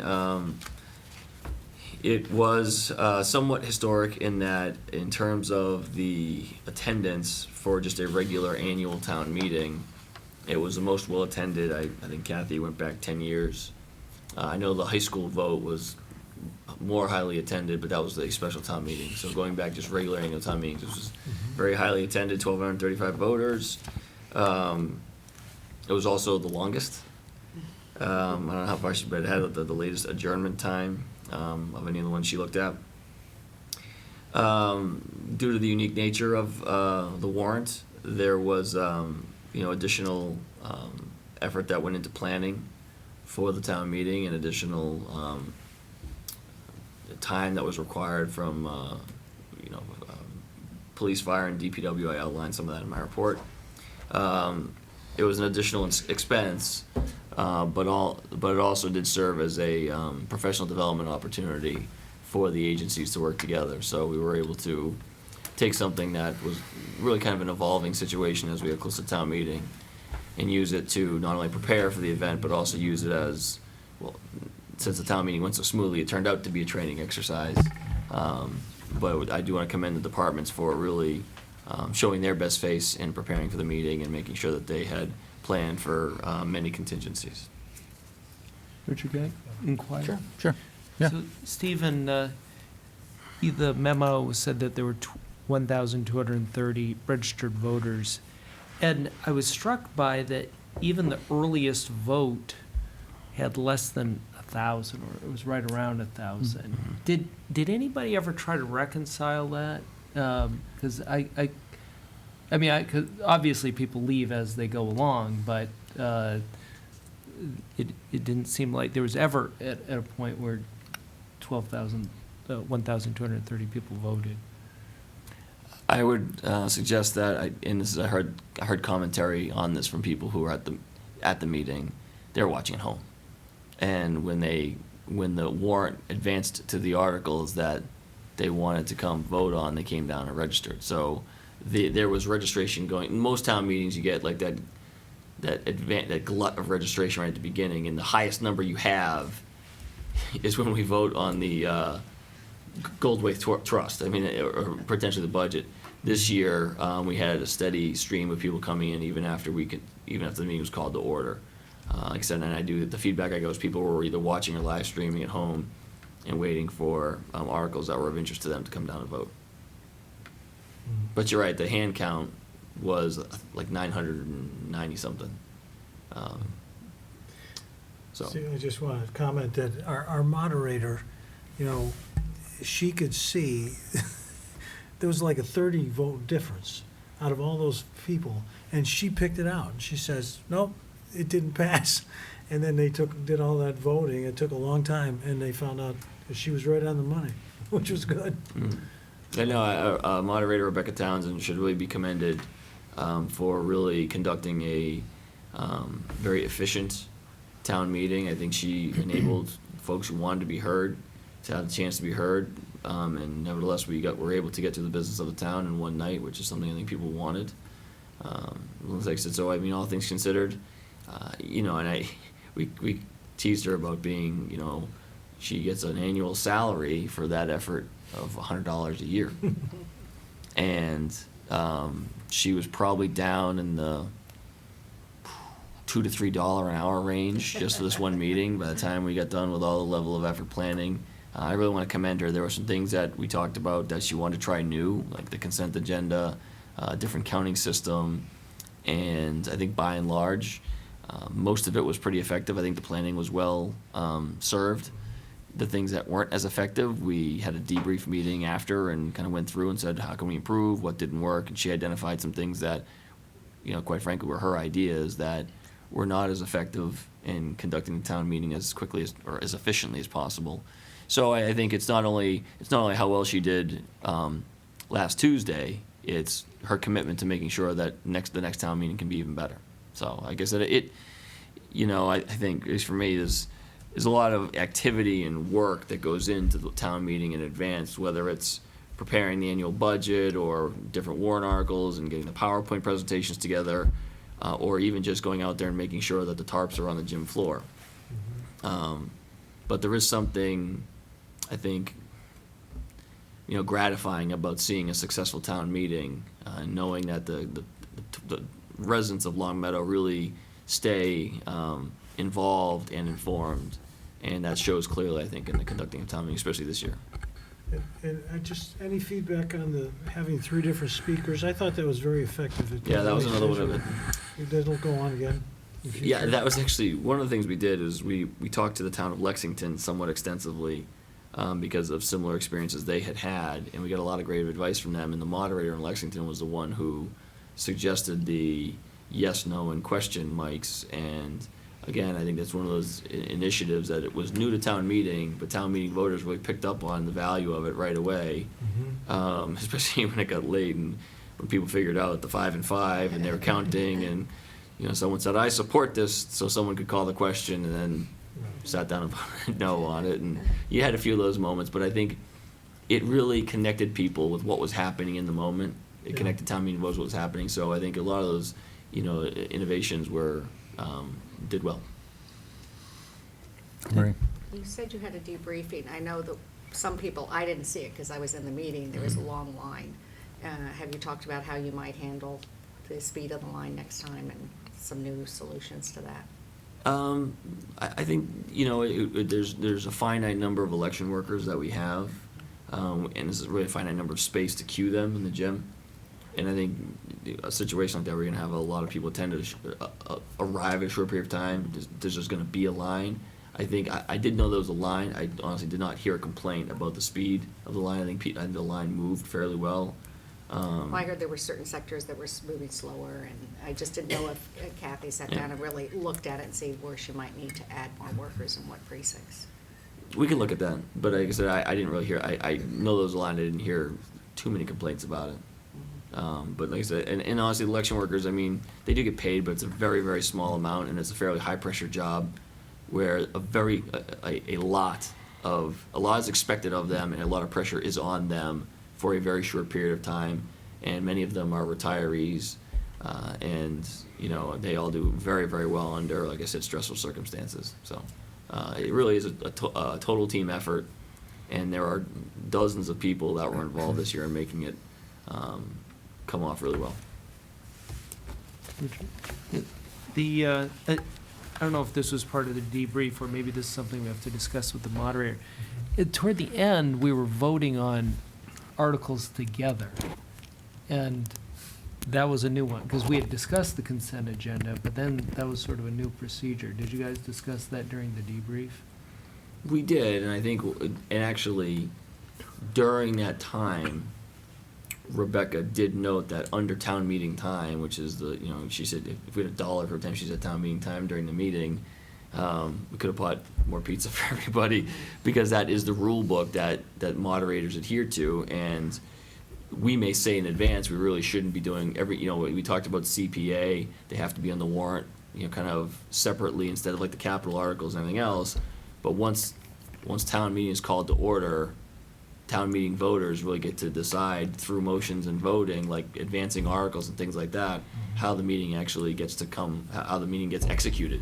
And so when we did talk about in the debrief, it was, that was driven more by the hour than the content. I think everybody acknowledged that, but it was one of those things where town meeting does get to make those decisions and those choices, and she was able to cite in those moments from town meeting time why town meeting can do that. So she did a good job. The one thing I'll say is, Because that wasn't a consent agenda. I mean, that was sort of a. No, they just said, let's make a motion, do all these, do articles, 20, 22, 23, Right, 24. right. And that's if the motion comes up and it's seconded and it's within the scope of the article, and Right. all you're doing is lumping them together. But I don't think we ever voted on doing them together. We just voted on them together. Correct. That's correct. That's correct. Yeah. You just So- voted on them in one fell swoop. Yeah, I'd never heard of that before. Like I said, I think, the one thing about Rebecca that I've observed is that she definitely is, really passionate about town meeting and will talk to anybody and answer any questions people have. So I would encourage you to take that up directly with her if you have questions or concerns about it. And the other thing is I do want to single out Town Clerk Kathy Ingram, who does a fantastic job with our elections and our town meetings, and is in somewhat of an unheralded role. I think people mostly know her for when they want their dog license renewed, but the work she does in helping, helping the town exercise its mechanics of democracy, is really great. She does a very good job. Any questions? Continue with your report. All right. So, and I apologize. I think the allergies are out of control today. I'm getting a little hoarse. So I just want to give a brief update on the DPW committee. The work continued. They continue to meet and look at the sites. The last meeting we went through about 29 privately owned sites. I think I've talked about at length about how the new DPW, the Select Board committee, has pulled back the lens on the site selection and looked at virtually every parcel, 4.5 acres or greater, no matter what's on it, no matter who owns it, and kind of went through some of those, and obviously the vast majority of them were not, they haven't actually taken the vote to eliminate them from the list of alternatives, but going through them, people were like, yeah, somebody's house, JGS. We looked, and I don't want to alarm people, we looked at everything because we felt the community wanted us to literally leave no stone unturned. So we looked at every site privately owned that's greater than 4.5 acres. We even looked at a few that we thought we could assemble that we knew of reasonably to get to that point. And then we looked at, and so then this next meeting is going to be the same level of review of once again, the town-owned sites that we've already done some review of, and kind of layer those together. And I think within the next couple of meetings, you'll see a set of recommendations emerge. I want to commend the folks in the DPW committee. They are taking their job very seriously and looking at things in a very detailed way. Sorry. The other thing we're going to do is we're going to start discussing logistics for a site visit. West End Sampson, who I think I've noted, has built many DPW facilities and communities just like us throughout the region. They kind of identified Wayland as really a great comp for us to go look at. And so when I get the date and time of that field trip, I'll let the board know if any board members want to go. The next item is Maya credits. To some extent, that's kind of an internal thing. That's Paul Pasterzik wanted to make sure I put that in there. We do very well by continuing education and other types of trainings and getting credits from Maya. When you go to a training about back safety or reducing back injuries, you get credits from Maya because it shows you're committed to reducing your liability or improving education. So we always do well. We get tens of thousands of dollars in credits every year. But unfortunately, there are still certain insurance situations that plague the town. You get one or two significant injuries in the police and fire department and our injury on duty IOD coverage, our claims go way up.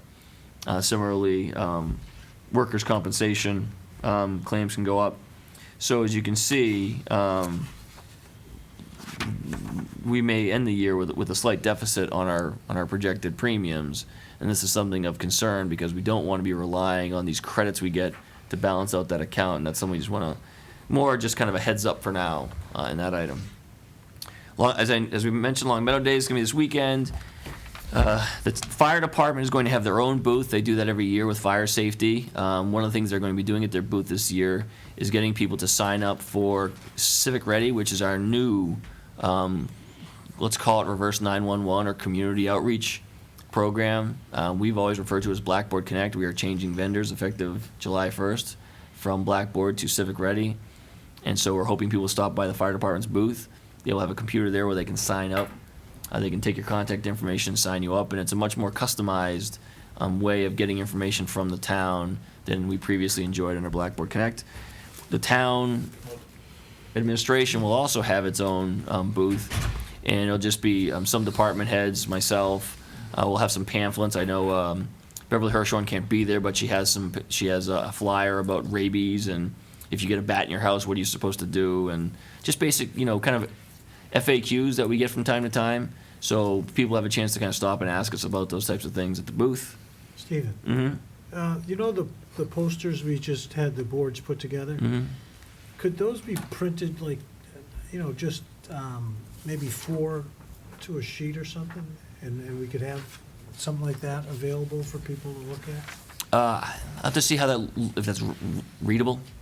Okay, yeah. In the format that it's in, I don't know. I would, even with these, I'd be suspect that I could do. We can take a look at if that would print out well. I know we're not going to have space to kind of hang the ones we have. Right, yeah. Because we have a tent and stuff like that. But one of the things we can do is we can certainly create one large PDF and put it on the website of that as well. All right. That way people can actually read what's on there. Some of the print was kind of small, even on the 11 by 17s that we had. All right. So 2 last quick items. The island in front of the Shell, Big Y, nay, Shell Station. Big Y took that over. When we had a meeting with them a few months ago about their, evolving plans, that they're really looking at the entire site in terms of access and parking and trying to make some cohesive use of it. We had talked about the triangle there. It's kind of out of the way for our guys to get to. When their landscaping company's on site, they're right there, and they agreed to take over maintenance of the island. I want to thank the Big Y for really doing that for no other reason than just being a good neighbor. And then the last thing is the regional dispatch center, the rec that we've talked about a lot. That the district planning committee held its first meeting. They named me chair of the district planning committee, which is I'm honored to serve. I think it's a nice recognition that Long Meadow really has been the kind of fiduciary agent for this process, and that we play a prominent role. And we established some subcommittees that will really get into the nitty-gritty of what would make a rec function and what the needs would be. And we're still proceeding forward cautiously with, I think, all towns. Really, no town, including us, is fully committed to anything. I think we're all only committed to finding out what this would look like. And again, right now, there's no real cost to the town to do that. So we're proceeding cautiously, but hopeful to get the answers to all the questions I think that we have. Steve? What's the time frame for that rec? At this point, is it a 5-year plan, a 3-year plan? This phase is about a year. This phase that we're in is it's a $150,000 grant, and this planning phase we've charted out a timeline that's probably a year. So it's not slow moving, but we're getting ready to cut a ribbon. So soon. it's like 2019-20 before we see a rec start up. I actually think once we get through this phase, the timeline picks up, and it doesn't slow down. It picks up because the funding for construction and things like that, I think is available through the state E911 office. And so once we get the questions answered and the communities either opt in via either an intermunicipal agreement or some kind of act of the legislature, or opt out once we have that core group of towns, regardless of the number of them. You move forward, you submit another grant application for, design and construction, the timeline picks up quite a bit. So I would say, I'll say 3 years, probably 2.5 to 3 years optimistically, and maybe 5 years at the outside, until we're in operation. Steve, I have a question, because as I continue to evolve my thinking on this process, I'm hearing concerns that, the 911 calls that now go to the state police up in Hampton. Is it Northampton, right? Yeah.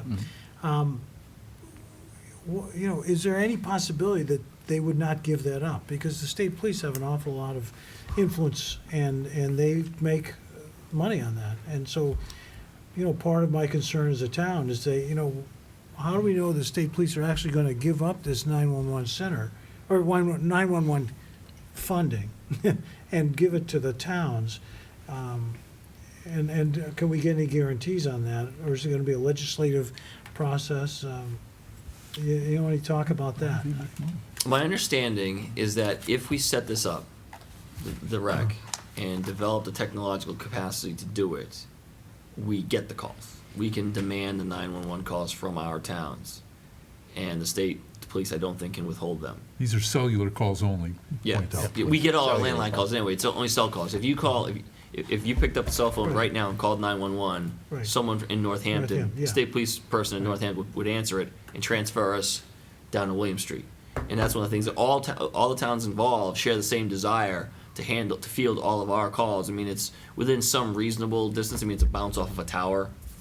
But I will tell you, as an individual town, none of the 5 towns really, I don't think, in anywhere in the near future, could develop the technological capacity to handle those calls, to even get those calls and then handle them.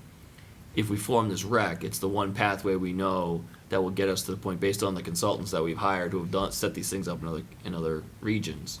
Right. That's the way to get to it. But I think if we get set up properly, then we can take the calls. We don't have to be given them by the state. Okay. That's my understanding. Okay. But Because I would just, if, as you go to these meetings, if you could just verify Yeah. that that's not something that the towns would get into a battle with the state police over, because the number of cell phones is increasing. I mean, there's less and less people who have landlines, and so the future is really about those cell phone calls, and, and that's also a big part of funding this project, too. Right. Well, the state money that's paying for all this is a fee from cell phones, Yeah. which is one of the things that it gives it some level of certainty beyond like a state, general fund, program. Okay. Alec? So in your report, you were talking about site selection as being one of the things on the horizon. And is Greenwood Center, at least in your mind, still part of that discussion? Right now, we're focused on a site in Ludlow that I think I had reported on last year. That really I think is promising for a variety of reasons, not the least of which is that there's a tower, like a communications tower right there outside the building. Oh. And it's a rehab site.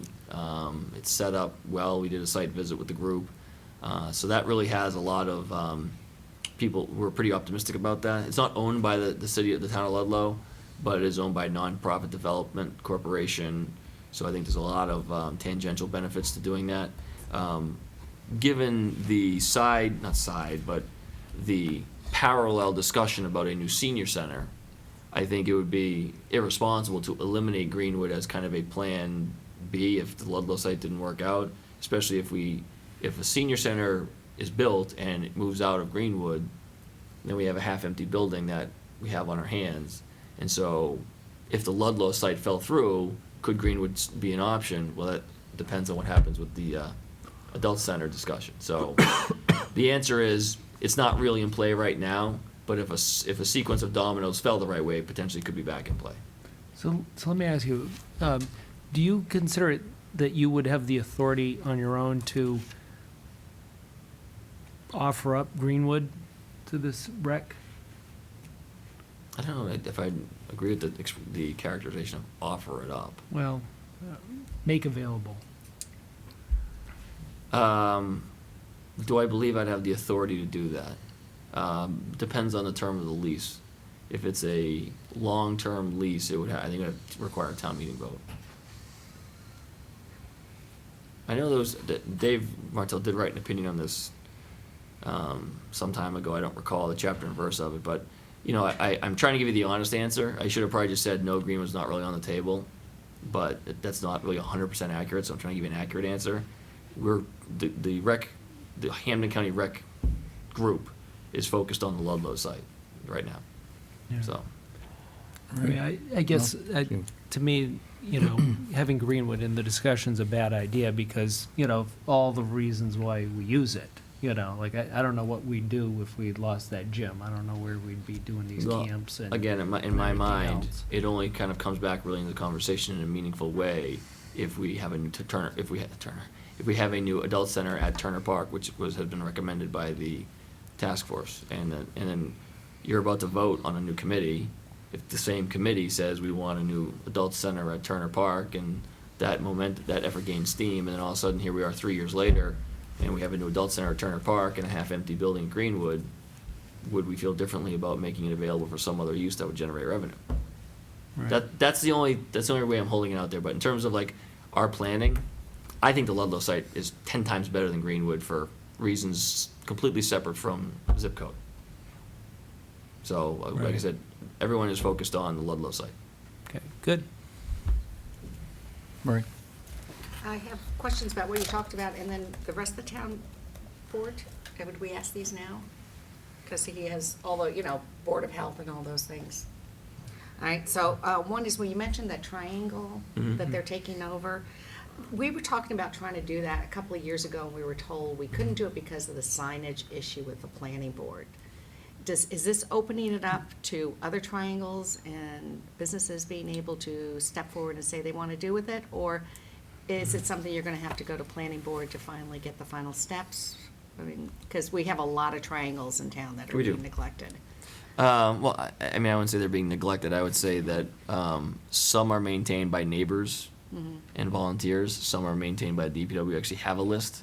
One of the problems we run into is that sometimes the ones being maintained by neighbors or volunteers, somebody moves or, God forbid, passes away, and no one tells us that they stopped maintaining it.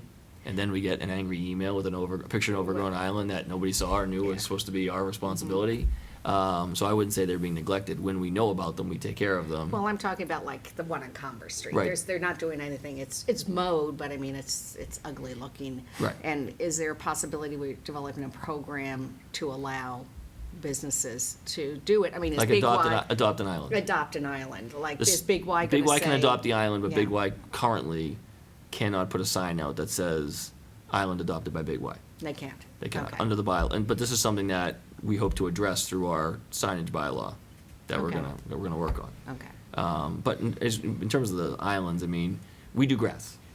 That's what we do well. That's what we can control, and we can make the grass look nice. But in terms of like ornamental plantings and things like that, gardeners on the green, do a really fantastic job on town buildings and other areas in town, making them look great, volunteering and doing plantings and things like that. And honestly, it makes the town facilities look great, and it's an area that we just wouldn't have the resources to do at that level. They did actually start on this one, but I think it became burdensome from them. It's a very busy intersection, so kind of being out there Yeah. is a little So- deterring. Yeah, but it would be nice to be able to have this program. So you're saying the next step would be Once we have get to do the once we get the signage. bylaw straightened out, then I think we'd be able to market, adopt an island and give people the chance to do that. That's something that we do. That is a goal of mine, yes. Okay, great. My next question is on the DPW. I love the way he does that. Is it possible, he mentions projects, where he is on each project, and that's really valuable. Is it possible to have a project close report where we see what the final cost was, where the savings were, the run over, so we could just sort of close it off and see what the final numbers are? That We would do. be We nice. we actually. I usually do that. I usually do present before and after on capital plans. So it's been asked for, and I have delivered the report several times. I haven't done it this year, mostly because new people working on a new report. I do have a draft of it, and I think it's supposed to be on our agenda for next meeting. Okay, great. And then also, one of the things he talked about was the North End Interceptor, and I know this is a multi-year project.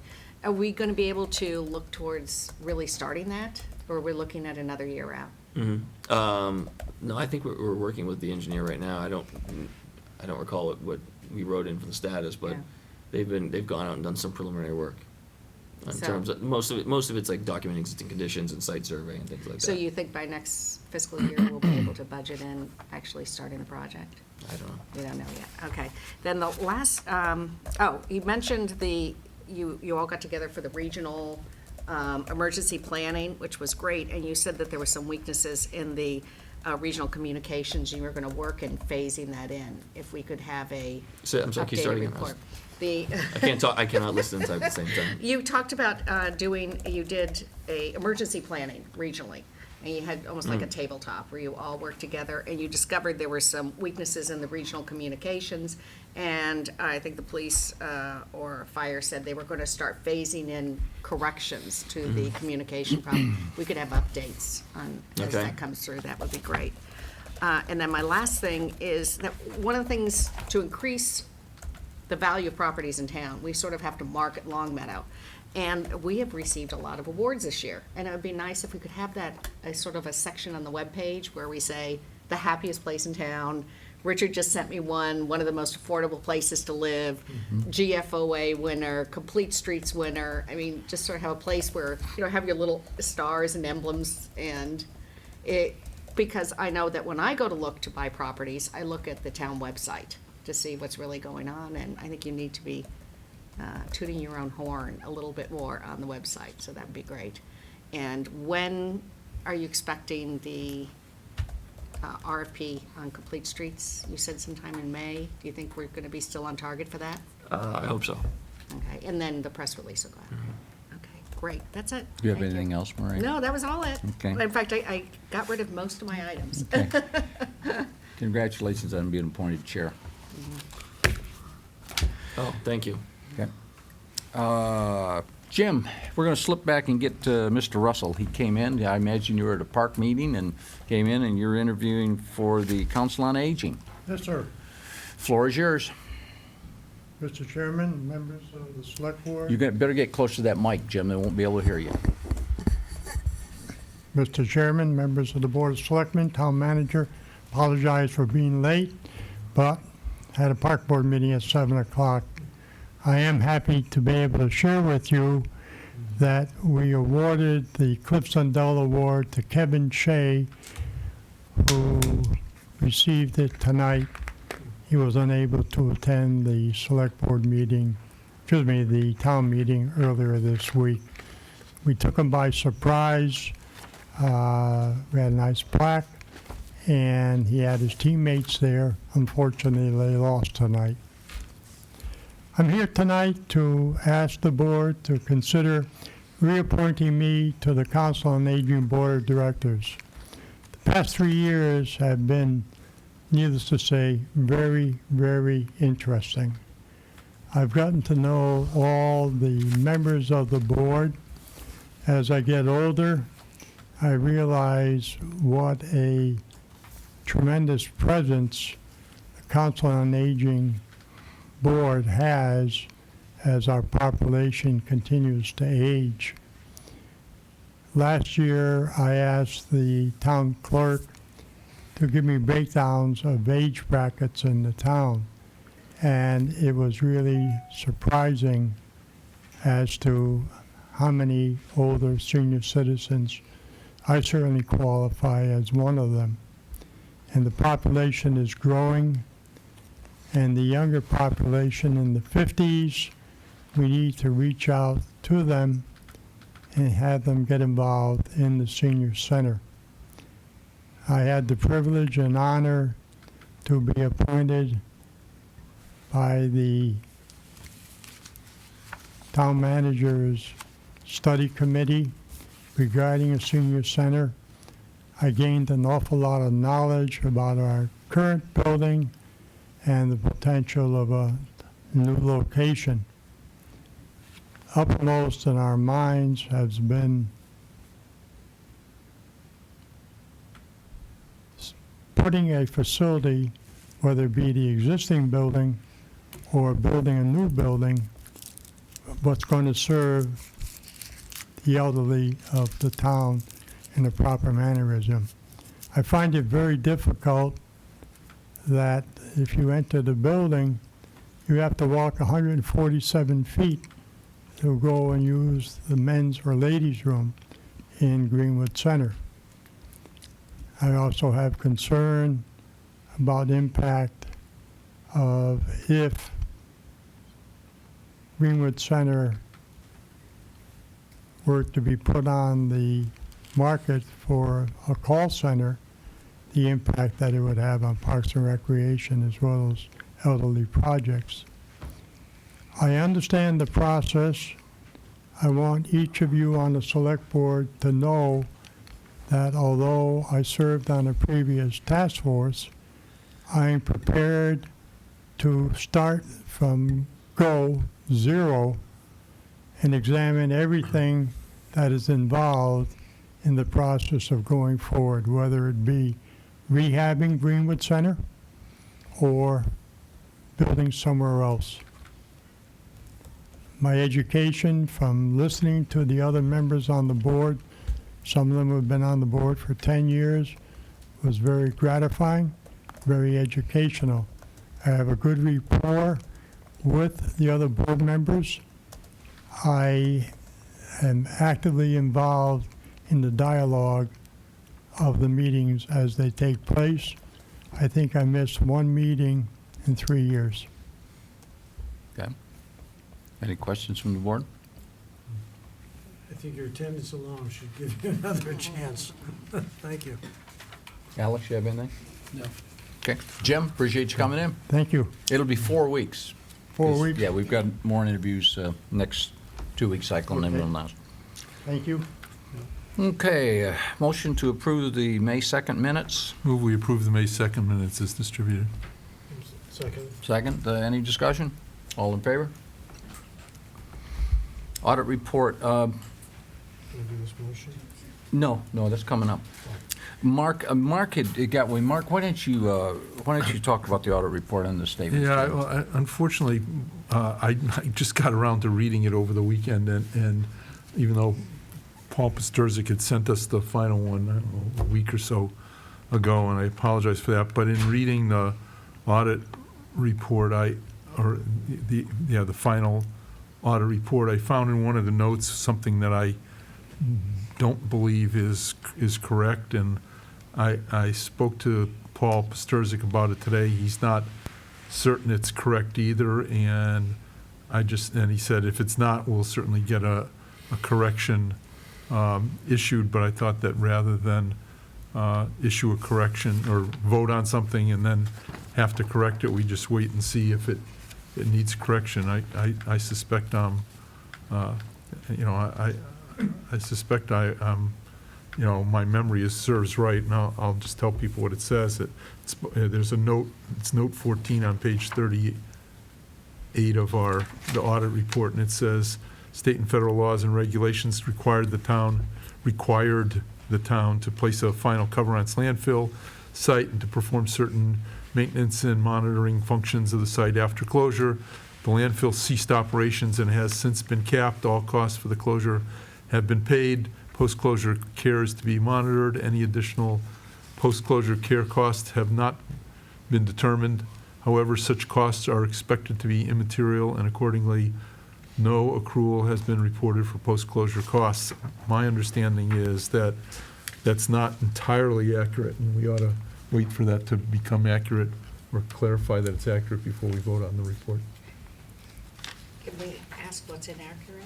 Yeah, I don't think we've closed it. I think legally we have not closed it. I think that legally we're monitoring it. I think we're certainly not under any imminent action by the DEP, but potentially we could. And the only reason I know this, I mean, I'm not detailed in everything in town, but when we were looking at it for our potential solar site, we talked in terms of that giving us an opportunity to actually do this final closure under the auspices of the DEP, and that meant, put clay over it and put whatever it needed to be, and we literally, I think, walked away from it in 1970, whatever, and right now it's not a problem, but, this is a legal document that goes to creditors and other people, and I thought we need to make sure we had it correct. It may in fact be correct, I just don't think it is. I mean, my understanding is it's not. Did you call Arlene? No, I didn't call Arlene, she'd probably know. No, it's not, as far as I know, it's not been sealed. Right, that's. Yeah.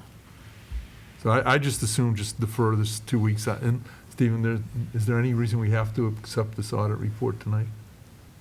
I mean, other than that, it's probably a pro forma kind of approval on the audit report. Yeah. I think there is, I don't remember what Paul said the last time we were here. Paul did say that it needed to be done. It was somewhat time sensitive. Because of state.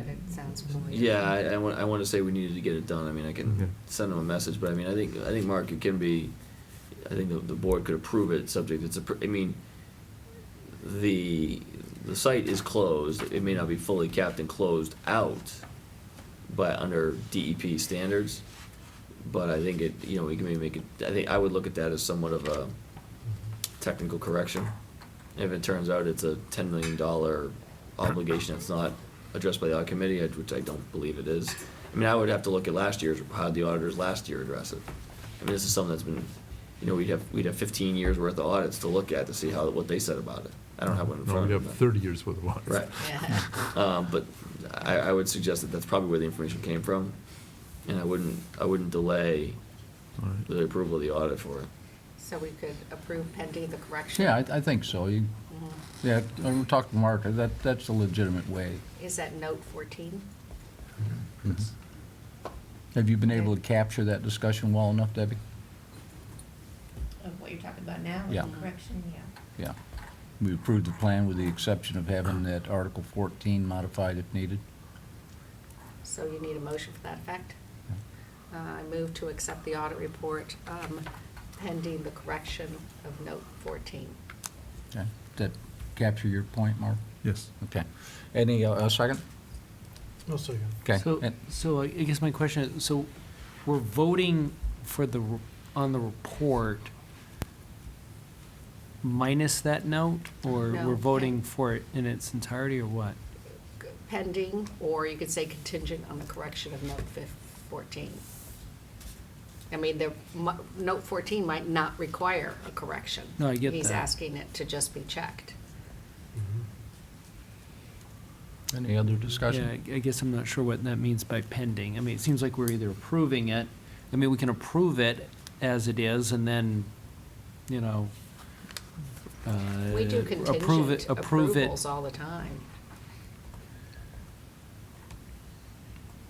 Yeah, but I mean, usually contingency on the happening of some future event. I mean, there's no event. Okay, so I could reword it to say move to approve the audit report contingent on any corrections necessary to note 14.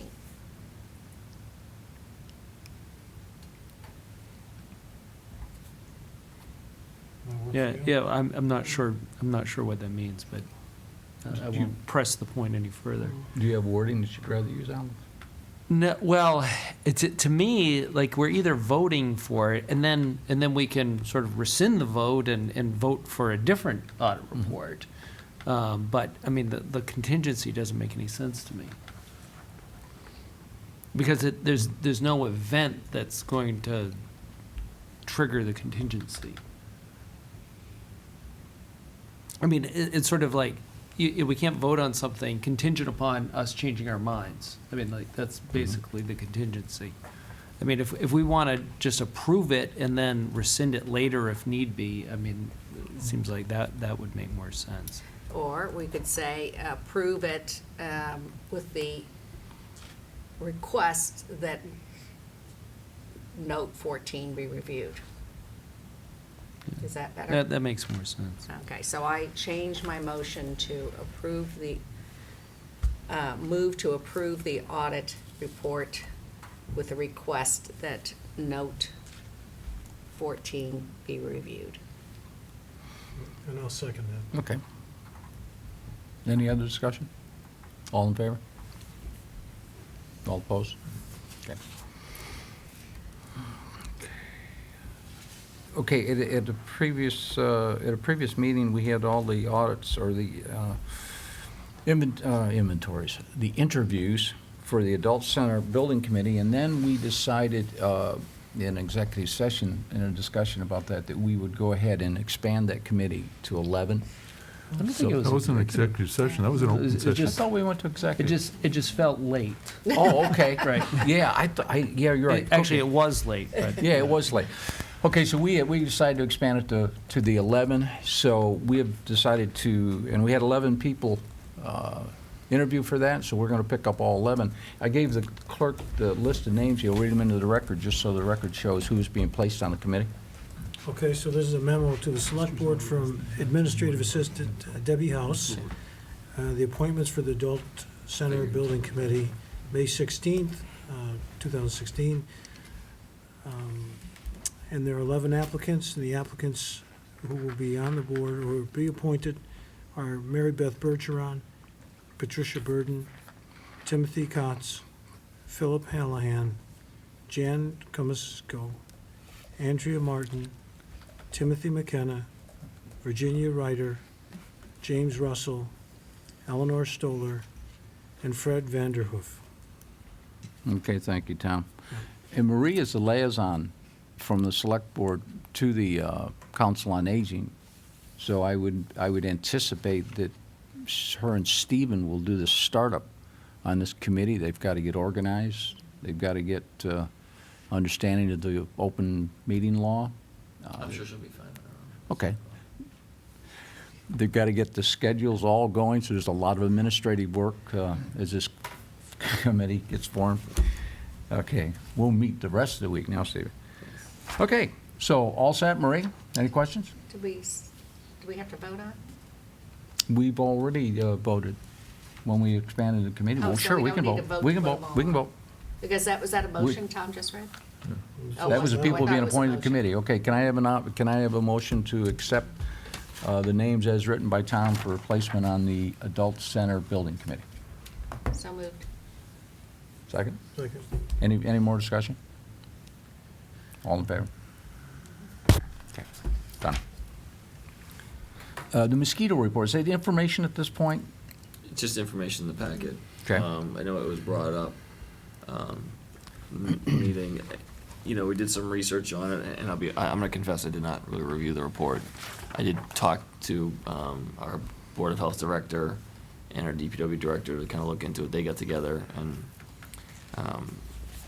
hopefully issued you a comprehensive and detailed report. You know, we did see in the news that East Long Meadow was doing spraying, and the question came up, what are we doing? Spraying is one way to do it. I think the Board of Health feels that there may be more effective ways of doing it as well, and so they have gone through and reviewed the options. I think Beverly's narrative here, the one thing I will say, there's a lot of detail about what they review and the factors that they consider.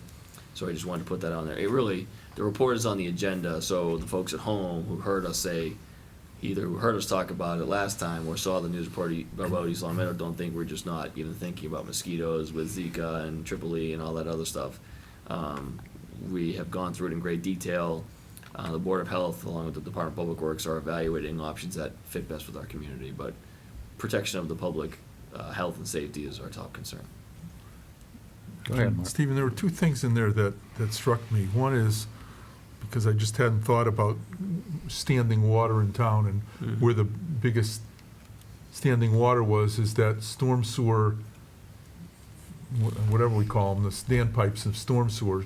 Inlets, Is one of the biggest ones we have. And to counter that, one of the things they talked about is, I guess there's pellets you put in there. And so part two was the cost of doing that, because these pellets apparently only last, I think it said a few weeks, when you have to do it a few times during the peak season. And so I guess the question is, should we be looking, because the the Board of Health indicated there's a potential for additional cost requirements beyond what's already budgeted. Should we be looking at potentially a way of helping them fund that? Because I can't imagine that when the time comes, we're going to be wanting to call a town meeting or do something about it. I think if they determine it needs to be done, it's something we'd like to do right away. And I don't know how you make money available on a contingent basis, but apparently buying these, whatever they call them, pellet treatments or, things aren't cheap, and we got an awful lot of storm sewers that would need to be treated. So, I know I brought this up, but nothing concerns me more than potentially a public health issue, and if we've heard the report. They've clearly thought this thing through pretty detailed. The bottom line is, though, to execute, it's going to take some money and some stuff, and the stuff is the way to treat the storm sewer systems. I guess I'm less worried about the couple of ponds in town that they think they can go after. So I just was wondering if I could ask you to come back to us maybe and say, here's the level at which they think they may need money, and here's potentially ways we could get this money on short notice if we needed it, and all that kind of stuff. I think one of the things she talks about at the end is really doing the surveillance and getting a grant to fund their surveillance is kind of a first step. And once you get that surveillance, that really drives a lot of the cost for the treatment. So that's kind of it's a two-step process. And so I think that's going to be the first thing we're going to do. Well, I thought she said in here that public health grant money was not going to be available for things like this. Maybe I misread it, but. Well, for treatment. I don't remember the surveillance part. Yeah. Did anybody else read the grant money was not going to be as easily forthcoming? So I'm just concerned, Stephen, that if something does happen this summer, we'd want to allow our DPW and Board of Health to act fairly quickly and not be constrained by us needing to call a town meeting or something to finance this. Or Are you talking about a reserve transfer? I don't, I'm not talking. I think I'm asking, somebody to go back and say, if we needed it, this is how much we need and how fast, and here's potential sources. We pull it out of these line items and go back and refill those line items in such and such a timely manner, or get a reserve transfer or whatever it is. But I think we need to have a plan for financing what they obviously have a plan for acting. That's all. Okay. Mark, the timing of it, it seems like, this is mosquitoes. Like, this isn't like, well, let's deal with this in a few months or even a couple of months. This is sort of right now, doesn't it? Well, but I think what I thought I saw, Alex, was the whether the mosquitoes become carriers of Zika in this region as opposed to just, Right. For example, we know that mosquitoes in Massachusetts have been known to carry triple E, and if in fact it was more than that, then, and I think I read into it rather than read it directly, is we're going to wait to act until we know the mosquitoes are actually bearing these viruses before we just go out and take all the effort to just wipe out all mosquitoes, which people may like us to do anyway. Which is sort of like the East Longmeadow approach. Right. Right. Because you don't know whether they're, because the time you realize they're carrying, you might have a whole heck of a lot of them. Well, but that's what I'm saying. I think that if you realize that they're in the area and they're carrying viruses, that you'd want to be able to act within a short period of time rather than convene a meeting of somebody to help you finance it and get whatever you need to do it. And because it's a public health emergency, or might be at that point, I know there are things available for us for financing that we were able to do. For example, on that October 11th storm, we were able to spend money first and ask approval later. But nevertheless, I think there ought to be a plan for financing this stuff. I hope I'm overreacting, but I see, some of these mosquito-borne diseases as one of the more serious potential public health impacts. And I think our Board of Health has a really good handle on it. I just want to make sure they've got all that they need at their disposal to deal with it if the time should come that they needed to. Okay. Marie? And I guess the other question was, will they be able to get their hands on the stuff? It's going to be pretty popular. And I'm not sure if there's a wait time. I have no idea. The Board of Health is really focused, I don't think they want, I think people are averse to spraying chemicals. Right. And like I said, the East Long Meadow approach was one that we looked at and didn't work at this time for Long Meadow. I think we want to avoid the spray first, ask questions later scenario. The Board of Health is focused on public education and outreach, as well as enforcing the things we can enforce, which is identifying open water hazards and things like that, and whether it's enforcement through the building department or treatment by the DPW or by a contracted service.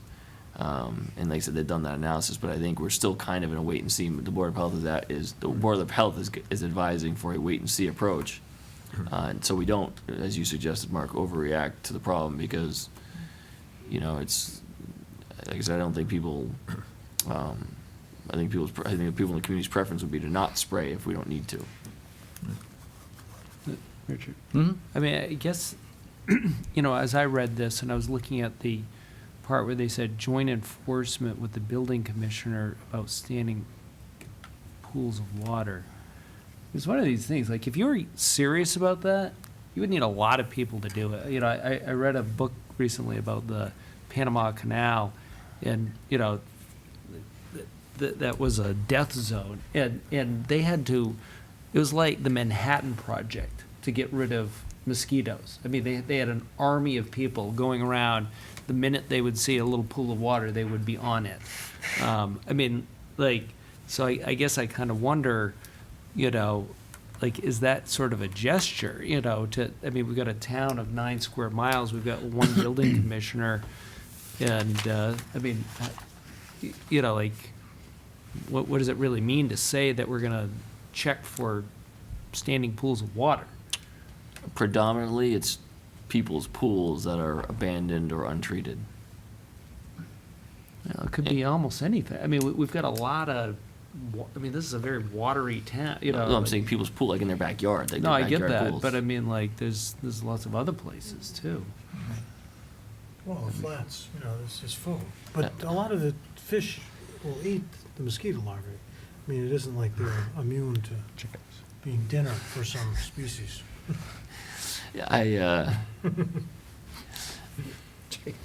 Chicken eating mosquito, right? Yeah, if we could train chickens to eat mosquito larvae, There you go. They probably would eat the mosquitoes. Chickens and fish to the rescue. Yes. There we go. Like I said, I think they have a good handle on the situation as we sit here today. I don't know that we are watery enough to be on par with Panama circa the turn of the 20th century, but again, I think we should be mindful that there's no there for us that we've seen in terms of mosquito-borne illnesses. So again, we're trying to avoid an overreaction. How much state monitoring is underway this year? Do you know? Have you heard I anything? honestly don't know. I can find out. Yeah, I wonder what the state's doing, because I'm not hearing anything in the news. It's being kept out of the news for some reason. Okay, any other questions on this thing? I'm sure we'll hear more on this. Thank you, Steve. Yeah, this is a, It was good to bring it up. yeah, it is. There's gonna be more information come out on this. And thank you, it was a comprehensive report the Board of Health put together. Can I get a motion for block party approvals I on move we Harwich? approve the block party for Harwich Chatham on Dover Roads for June 19th with a rain date of June 26th. Second? Second. Okay, discussion?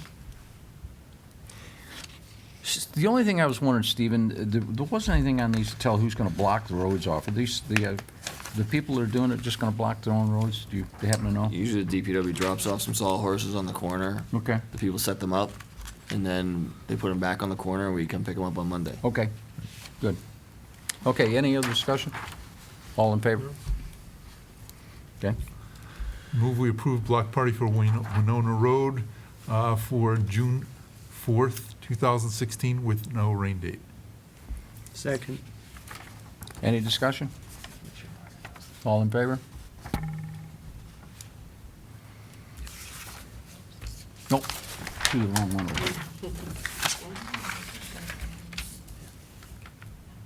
Okay, the next item I put on for the charter review, just a brief discussion. We are one of, as far as I can see, one of the very few communities that has a charter that doesn't have review procedures built in or any talk about it. Most that I've read is either on a 5-year cycle or a 10-year cycle. An interesting one, I was talking with Stephen today, there's one community out there even picked up the fact that they have it in their charter now. They added to the charter to have a committee that's a bylaw review committee and charter review committee that they activate every 5 years to go through all the bylaws, not the zoning bylaws, it was just the regular bylaws. And presently we have a charter that does not have any provisions in it to review itself. There's a couple of ways it can be done. There's a commission, and then there's a committee. The committee is, as we talked about before, basically just gets together. We form a committee, and they sit down and they look at the whole thing, and then they make a recommendation to the board. And then we decide if we want to move forward with any of the recommendations, and then it goes on a piece of legislation, home rule, and et cetera, and goes on up the ladder, goes for town vote and its approval, and it goes to the legislation for approval. Or you can have a commission, and the commission is, petitioned. You can't form the commission without a petition. So that's why the committee makes it comfortable that they don't have near the regulations that support a commission. They don't have the reporting guidelines and all the time guidelines. They're more or less informal. I think the thing I feel is important is we haven't looked at the charter since it's been put in. And it seems contrary to what other communities are doing in reviewing their charter. We've pinpointed things as we've gone along, like we don't have, in a terrible case, we don't have even a recall provision in our charter. Now, folks, that means if I'm not thrown in jail, I could have committed a pretty heavy-duty crime, and I still sit as a chair on the select board. And you can't get rid of me. There is no way you can legally get rid of me. Till the next election. Till the next election. And I could do some pretty nasty stuff and still be sitting here trying to represent your community. And also, for the other select board members, it was an oversight, I guess, on the original one. There are pitfalls to recall, too, that you've got to harness the recall. It can't be just because citizens get upset about one of the select board's comments and you want to recall, because they're not the base of the recall. The recall is meant as an emergency pull the plug when there's something that bad happens. And we don't have any review built into it. So the document right now, I guess, could sit here stable for another 30, 40 years without any review. So I thought it was time to bring it back before the board. And I'd recommend we look at a committee. I mean, that's a simple one. You get a group of citizens together and they review it, and they do the interviews, and they talk to affected parties. And then they make a recommendation back to the board. And then we choose whether to put it on the town warrant and go for a vote at our town meeting. And then if it's approved, I guess after that, I think that one does start the legislative process where we have to put the legislative package together. So it's a fairly drawn-out process anyway. And you may do nothing. You may absolutely do nothing. You just get a review and just fall back and, say, well, we don't care. We're not going to move on it. So I'd like at least a discussion on this issue. I think it's beneficial. Mary? Well, I think all of us who've been on the board for a couple of years have run across things that just don't work. I mean, sometimes we've had to re-interview people because there's something that you have to interview them within 30 days of appointment, or you have to wait 2 weeks before you appoint, and there's little things that just don't seem to work. It causes us to go back and make changes. I think the recall, literally, everyone talked about Mayor, what was his name, in Toronto? Oh, yeah. Yeah, so you Ford. can, you could commit crimes and you're still sitting, and you He can't was be. affected by the ultimate recall. Yes. He just passed away recently. I know, I heard that, yeah. But there's so many things that I think it's worth it, and MMA is always saying you should review your charter every 7 to 10 years, and we're way beyond that, so. I never heard of making a charter a bylaw. I know there's a lot of bylaws that are piling up that we need to review and pull forward, that people are upset about in town, but I'm not sure if it's what the will of the board is. I think a committee could move us faster into solving some of these small problems, and then if people decide that, you know, the form of government has more, then there's other steps, but I think let's just start with a committee and start reviewing some of these things, and all of us could probably hand them a list today of what we would like them to look at and consider. That's what I got on the interview. I'll be right with you, Alex. I talked to 2 towns today that said that they had just completed a fairly extensive review of their charter, and that was also the town that did their bylaws, too. And this committee was in effect for 2 years. They really took some time, but you know, to go through all those bylaws and everything in one fell swoop, they figured now it's going to be a simple task, now that they brought everything up to speed, and they said they were amazed at the deficiencies they had, that they just hadn't thought about them again. You know, the towns change, circumstances change. No, Alex? So, I mean, I guess, we've discussed this a little bit in the past, and, you know, I kind of look, as I think about it historically when we've had a charter review on the national level, which is when we replaced the Articles of Confederation with the Constitution. And that started out as, well, we're going to work on the article, we're going to kind of tweak the Articles of Confederation, and then they went ahead and came up with something totally different, which actually turned out to be a good idea. You know, but, you know, when you open, you know, when you sort of, I guess what's the phrase, you allow the camel's nose under the tent, then, you know, what you're referring to, Marie, seems like tweaks. You know, little things, you know, that, you know, you're nibbling around the edges. You know, the next thing you could have is, you know, a momentum toward what they did in East Longmeadow, which I think is a shame, you know. And, or, I mean, people, you know, some people, you know, I think former select board member has even talked about, let's have a mayor, you know, that'll solve everything.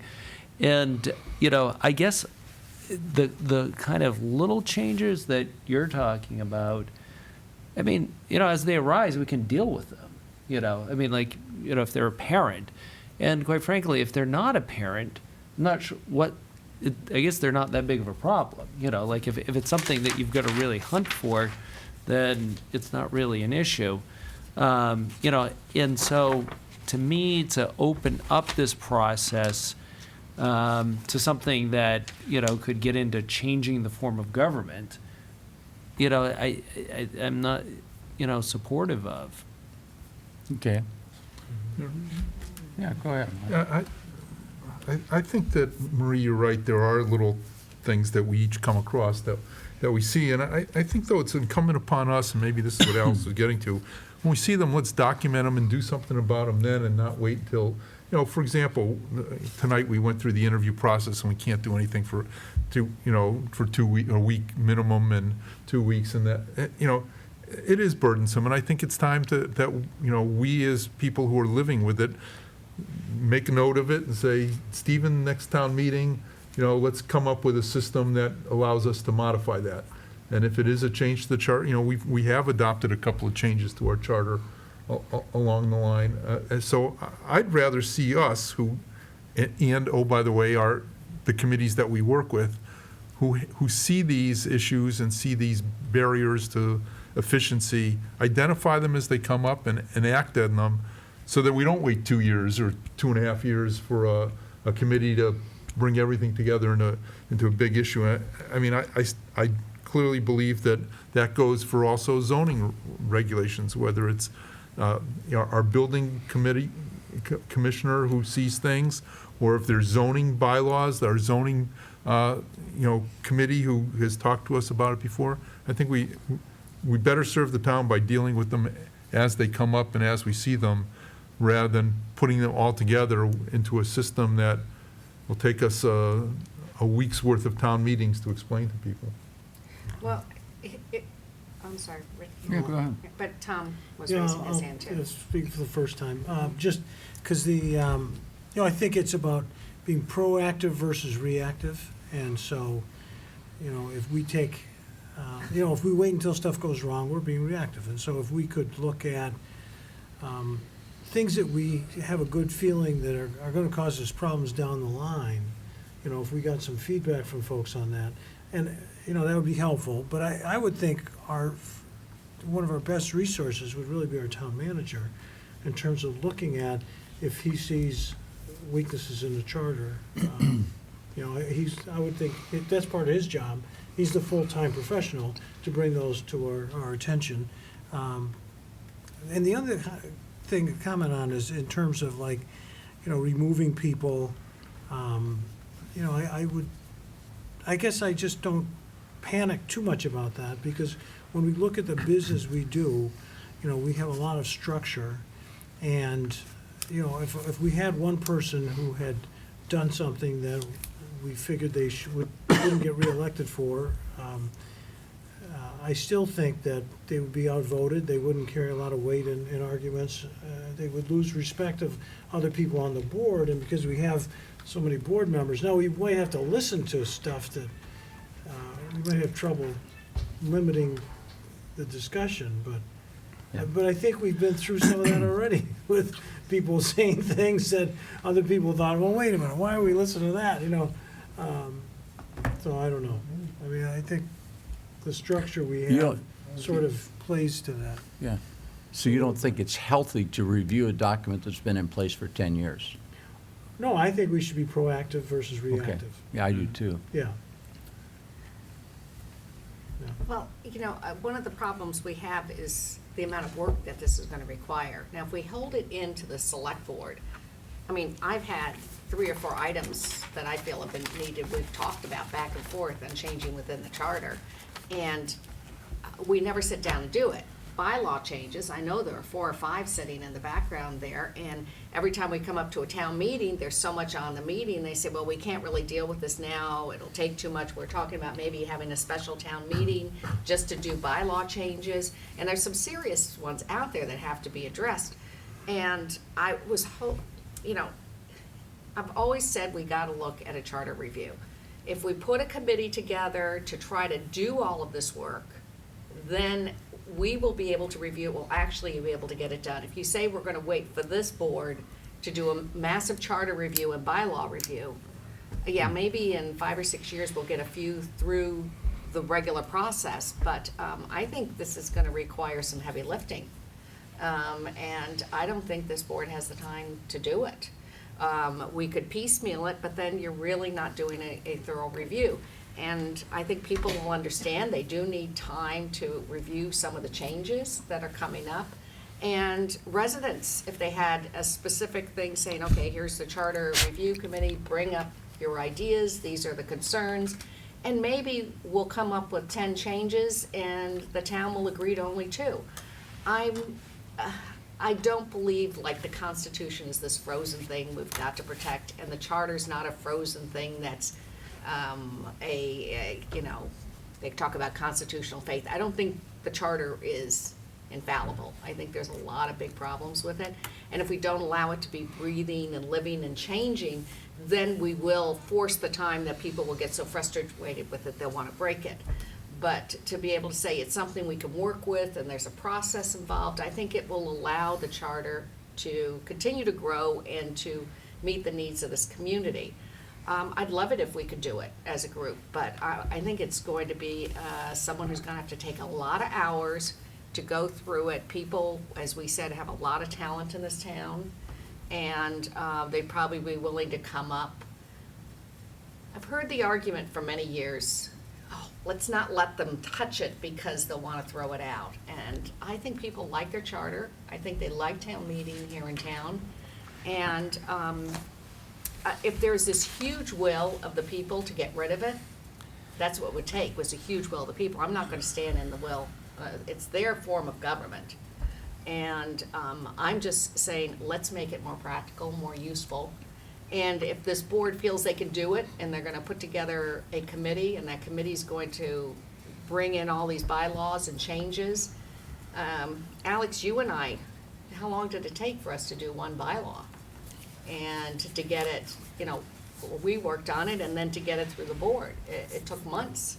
And if we're really talking about putting together 4 or 5, 6 bylaws, or 4 or 5, 6 changes in the charter, that's a lot of work that 2 people will have to, or 3, but that would make us a majority, would have to sit down and do, or it's gonna fill up the agenda of this board. So that's why I've always been in favor of a charter committee that does a lot of that work, brings it to us, also gets feedback from the people with some public forums where they say, no, I don't like the idea of a recall.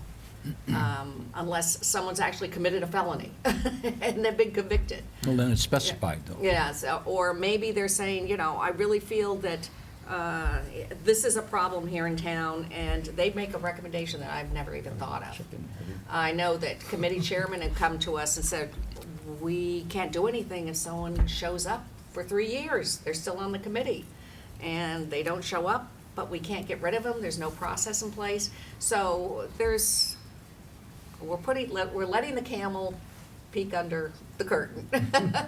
But hopefully it's for a good purpose. It's not just because we're trying to manipulate people to throw out the charter. It's to, I think, make it better. Yeah. Stephen?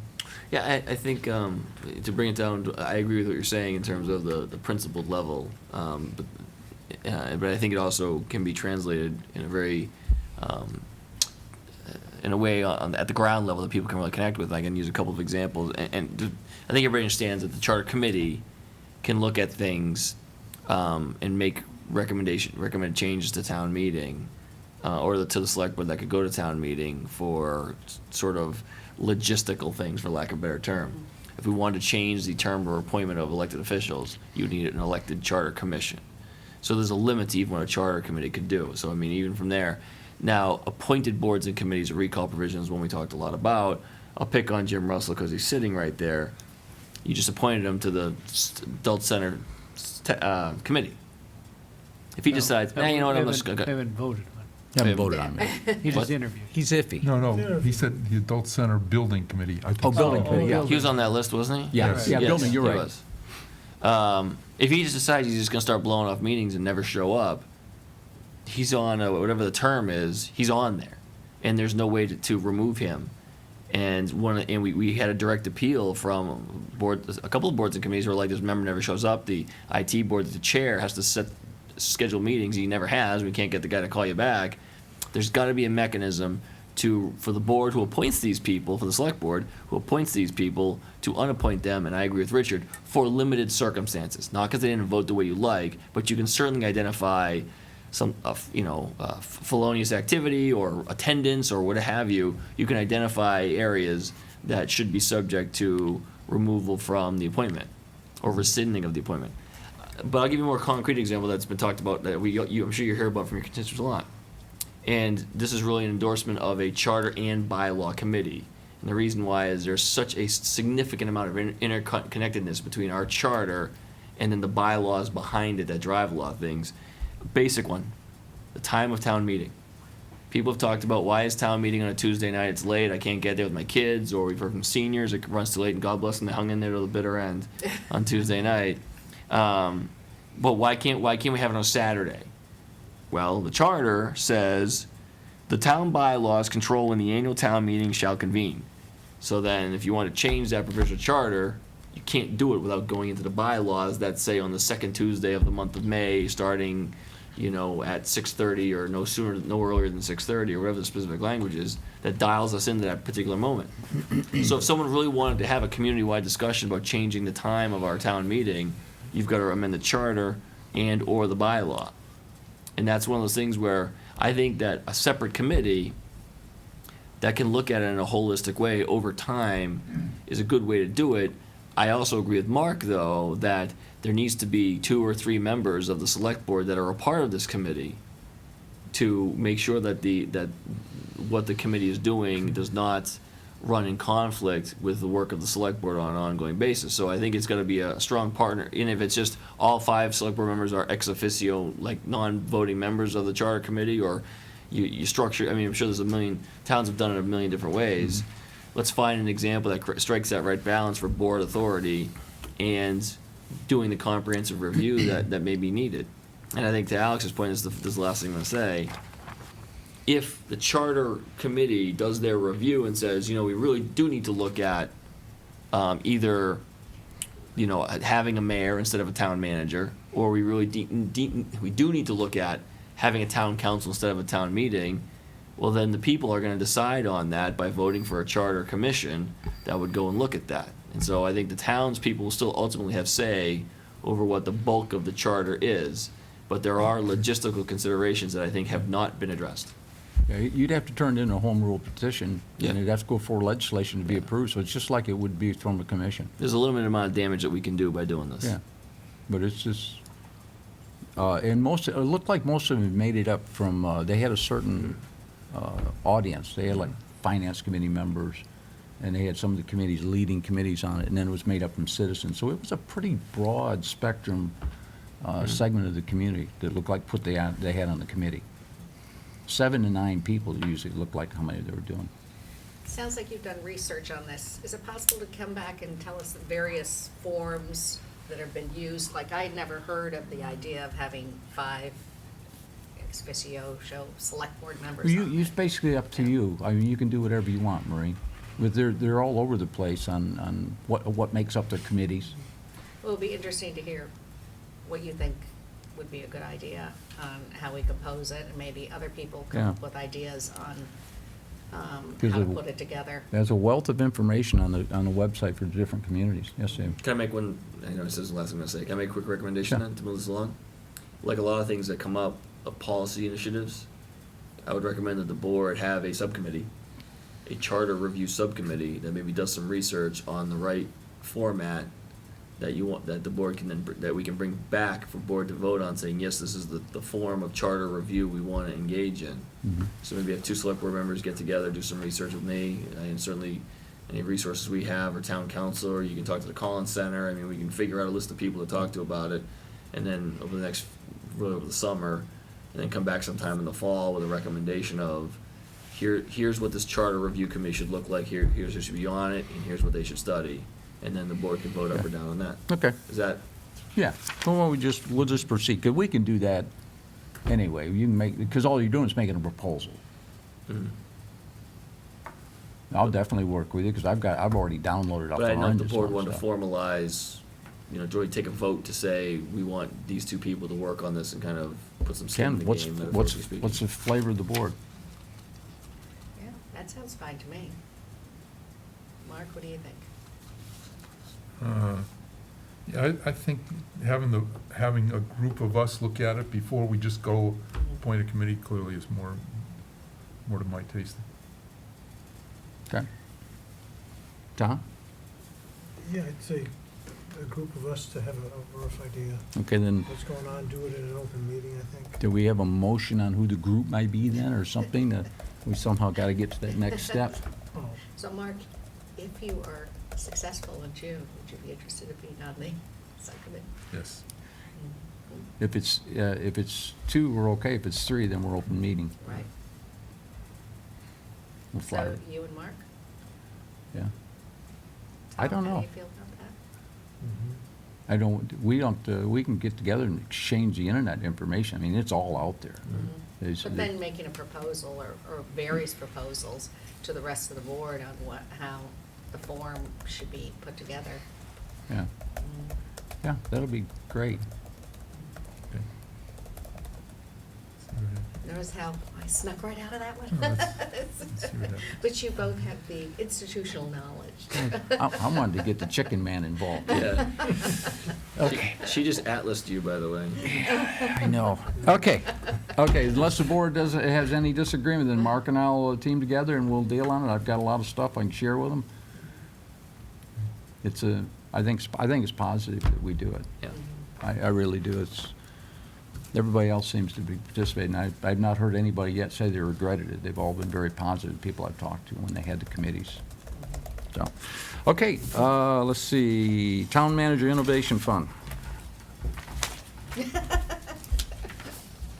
And that's just a signature we have to do? There's a no, yeah, that's the signature for the block parties. Oh, the block parties? Yeah, that's just fortunate time. What about your innovation? It's a blank check that I just Yeah. handed over for $8,000. Now it's been approved at town meeting. Can I motion to suspend the rules and return to the town manager's report momentarily? Yeah. I did forget to mention that because it just happened this afternoon. Town meeting did approve in the special town meeting the additional funds from the CPA for the library ramp and stairs. There were a couple of other financial challenges. I think that you guys had seen that memo from Mario Mazza that we were still short in other areas. We, with the finance team and the chief procurement officer and I, went through the warrant articles and everything else, and we did come up with a construct and some additional funding from from state funds from the library that can be applied for things like that.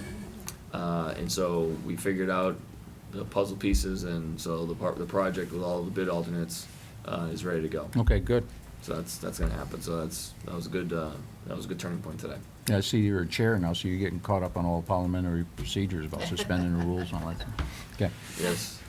Okay, good. Town Manager Innovation Fund, I just kind of threw this on there. This is really something, to be honest with you, that is a direct offshoot of our session with Bernie Lynch in terms of trying to be more collaborative and, in work collaboratively as a group in the areas that are, the key term, the gray areas where there are clear authorities for the town manager and clear authorities for the board, and then there's areas in between. I guess when this came up in the budget dialogue, I viewed this as kind of an area in between. And the way I viewed it was, I think it'd be good to get some guidance from the board in terms of goals or objectives that they want to see these funds used to accomplish.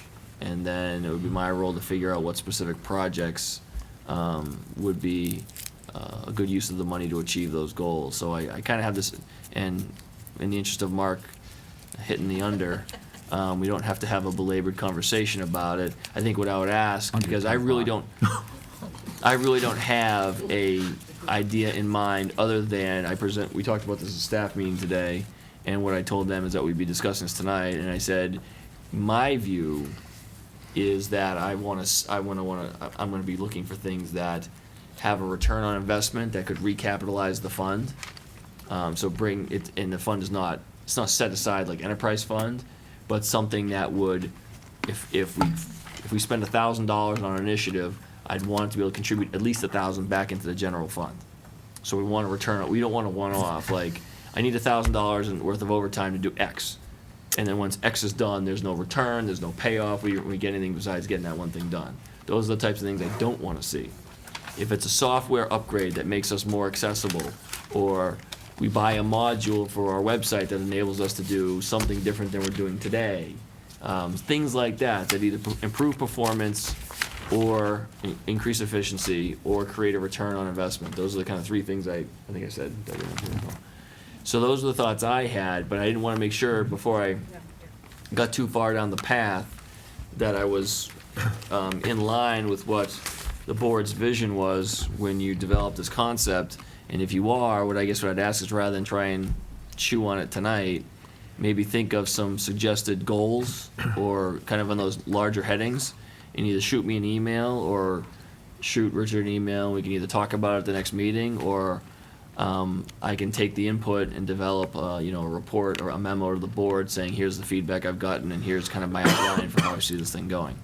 So basically, and eventually, there'll be a town manager's innovation fund policy, if you will, a town manager's policy on the innovation fund, but I want it to be guided by input on goals and objectives from the board. Yeah, and I would encourage you to have strong input on your persuasive language to convince us that that's something we should say, yes, go ahead and do it that way. Because I think it's town manager's innovation fund. Mm-hmm. I think it should be spawned somewhere from what you're hearing in your pulse on the community, instead of, what feelings I might have about the issue. And how much is it? It's $8,000. What was I thought it? it was $8,000. Yeah, it's not $8,000. Yeah, it's not much money. Don't spend it all in one place. Unfortunately, you may. But no, I really want to make it like a micro loan. If everybody's familiar with micro loans, I'm sure you can do micro grants, Mark, with the foundation. But it's one of those things where I just, like I said, I want to make sure we are on the same page in terms of the concept behind it, because it was really originally the board's concept. And if you like what I'm saying, then I'll continue down that path. If you have a different view of it, then let's talk about it and kind of steer me. Go ahead. Yeah, Stephen, just some quick feedback in that, when this came up, I thought the idea was that it would be for items that wouldn't naturally fall into a line item we already have in the budget, even if the line item is insufficient. So to say, gee, if I just had another $3,000 in this line item, I'd do such and such, that's just come to us to increase the line item. This is really, from my perspective, different things from what we already, the kinds of things that might already be funded. The other areas clearly are things that meet some of our longer range goals, be they, revenue enhancing or big time cost reductions or significant increases in service to the community. But I just to say, gee, my budget line item is short a few dollars, can you take it out of that fund, isn't something I think that we intended when we set it up. I agree, which is why I wanted to be specific in terms of, here's the things I'm looking for, because like the library stairs and ramp project. Well, we're short $8,000. That's not innovative. No. It solves a problem, but not in an innovative way. So I guess, I don't know what the will of the board is, but I'd look for some feedback, maybe via email or something like that I can put together. Okay. Well, I just think, when we originally talked about it too, Marie talked about using some of this to, if employees make suggestions that were innovative, that link still made a lot of sense to me, so. I completely agree, Tom, and I think, but we want to have the suggestions be along a somewhat defined line, like the charter. Things need to be somewhat guided by an overarching policy, and not, we don't want to get a kind of a grocery list of kind of unrelated projects, So can we give Richard 2 bits for his idea tonight? Yeah. No, but I think, in all seriousness, we want to have it be somewhat, so the suggestions fall along the lines of broad categories or goals that we all have. Yeah. Go ahead, Marie. The purpose, I always thought the Innovation Fund is, we talked about our departments keep getting cut. And they have to figure out how to provide services with less money. But yet you can't find an innovative way to provide services without taking risks. And you said it's not fair to them because they'll take risks and the project won't work, and then it comes back on them. And this is allowing them to innovate, to find a new way to provide services. So I think the goals are providing great services, less money, or creating revenue. So I think we all sort of know how to describe the elephant in various ways, but it's to allow that creative burst to bring us into the future and where we need to be. So I know you said you really want to see a return on the money, but one of the things we said is we're willing to see the failure. Just people take that risk because that's the only way we're going to break through into the next level that we need to provide. Because all we talk about is the pie's getting smaller and smaller. It's getting eaten up, whether it's from health insurance or unfunded mandates. And so we have to find a way to let these departments breathe a bit. So we don't know what you're going to come up with, but I'm hoping to give you a little room to do it in. So let me use, and I want to get some consensus from the board, and then we can close. One example, and I'm not saying I'm going to use it for this purpose, but one of the things that springs in my mind is, you saw in the Mosquito report, Mario is looking at contracted service versus sending our guys to training. So one of the things, like an innovation thing, would be, let's try this year sending the guys to training and see how effective they use those funds to send them to training. If we don't have that line, if we don't have enough money in our training line to do that, see how good they are with the larvicide and doing this thing. And if it turns out after this year they just didn't get enough done in the time we had, or other work suffered because we didn't have enough, because it's the same guys that do the fields and everything else. Okay, next year we'll look at a contracted service, or vice versa. Let's see what a contractor gets us for that amount of money. Like I said, that's just kind of an example of something that I think you're talking about. Is that? Does that illustrate what the point you're trying to make? Yeah, in other words, you could come back and say, well, it didn't work. It didn't work. And that's gonna be okay. Right. But the innovative part would have getting your employees trained. Having a contractor do it, I wouldn't consider the innovative No, part. you're right. Having a contractor do it would Right. be innovative. Right. So I think you know exactly what you want. I'd say come on back with the proposals. I think you've already explained enough to me, Stephen. I just want, like I said, just want to make sure I wasn't heading in the wrong direction. And I don't know how the board, but I mean, as far as I'm concerned, you've pretty well hit the nail on the head what you're looking at, and it sounds like you're targeting it in pretty tight. You wrote down what I said there because I have no idea. Well, what you said made sense. All right, I'll go back and Yeah. watch the tape. I don't know if you're gonna get revenue neutral out of it, but I wish you luck. That'd be great. If you find a way to make money on money, we're gonna beef up that account. I think reselling stuff that we get in the drug drop box is going to be one thing we'll look at. Yeah, recycling what's in it. People listen. I know. They must know me by now. Come on. Yeah, if not, they soon will. Like when the computer started updating and restarting right before. And that's right, folks, we do not have a recall provision, right? That was something. All Can't right. make that up. Looks like we souped it up. We have an executive session set up tonight for approval of some minutes and a bargaining update. So I'd like to have a motion to go into executive session. I move to go into executive session for the purposes of discussing collective bargaining. Yeah, collective bargaining and minutes. approval of minutes. Any second? Second? Second, roll call? Alex, Yes. Tom, Yes. Rich, Yes. Mark, Yes. Marie. Yes. Okay, ladies and gentlemen, we're going to adjourn our regular meeting. We hope you enjoyed the festivities tonight. Remember, Tom's the chicken man, so get your emails into Tom. Please. And we'll see you in 2 weeks. Have a nice evening.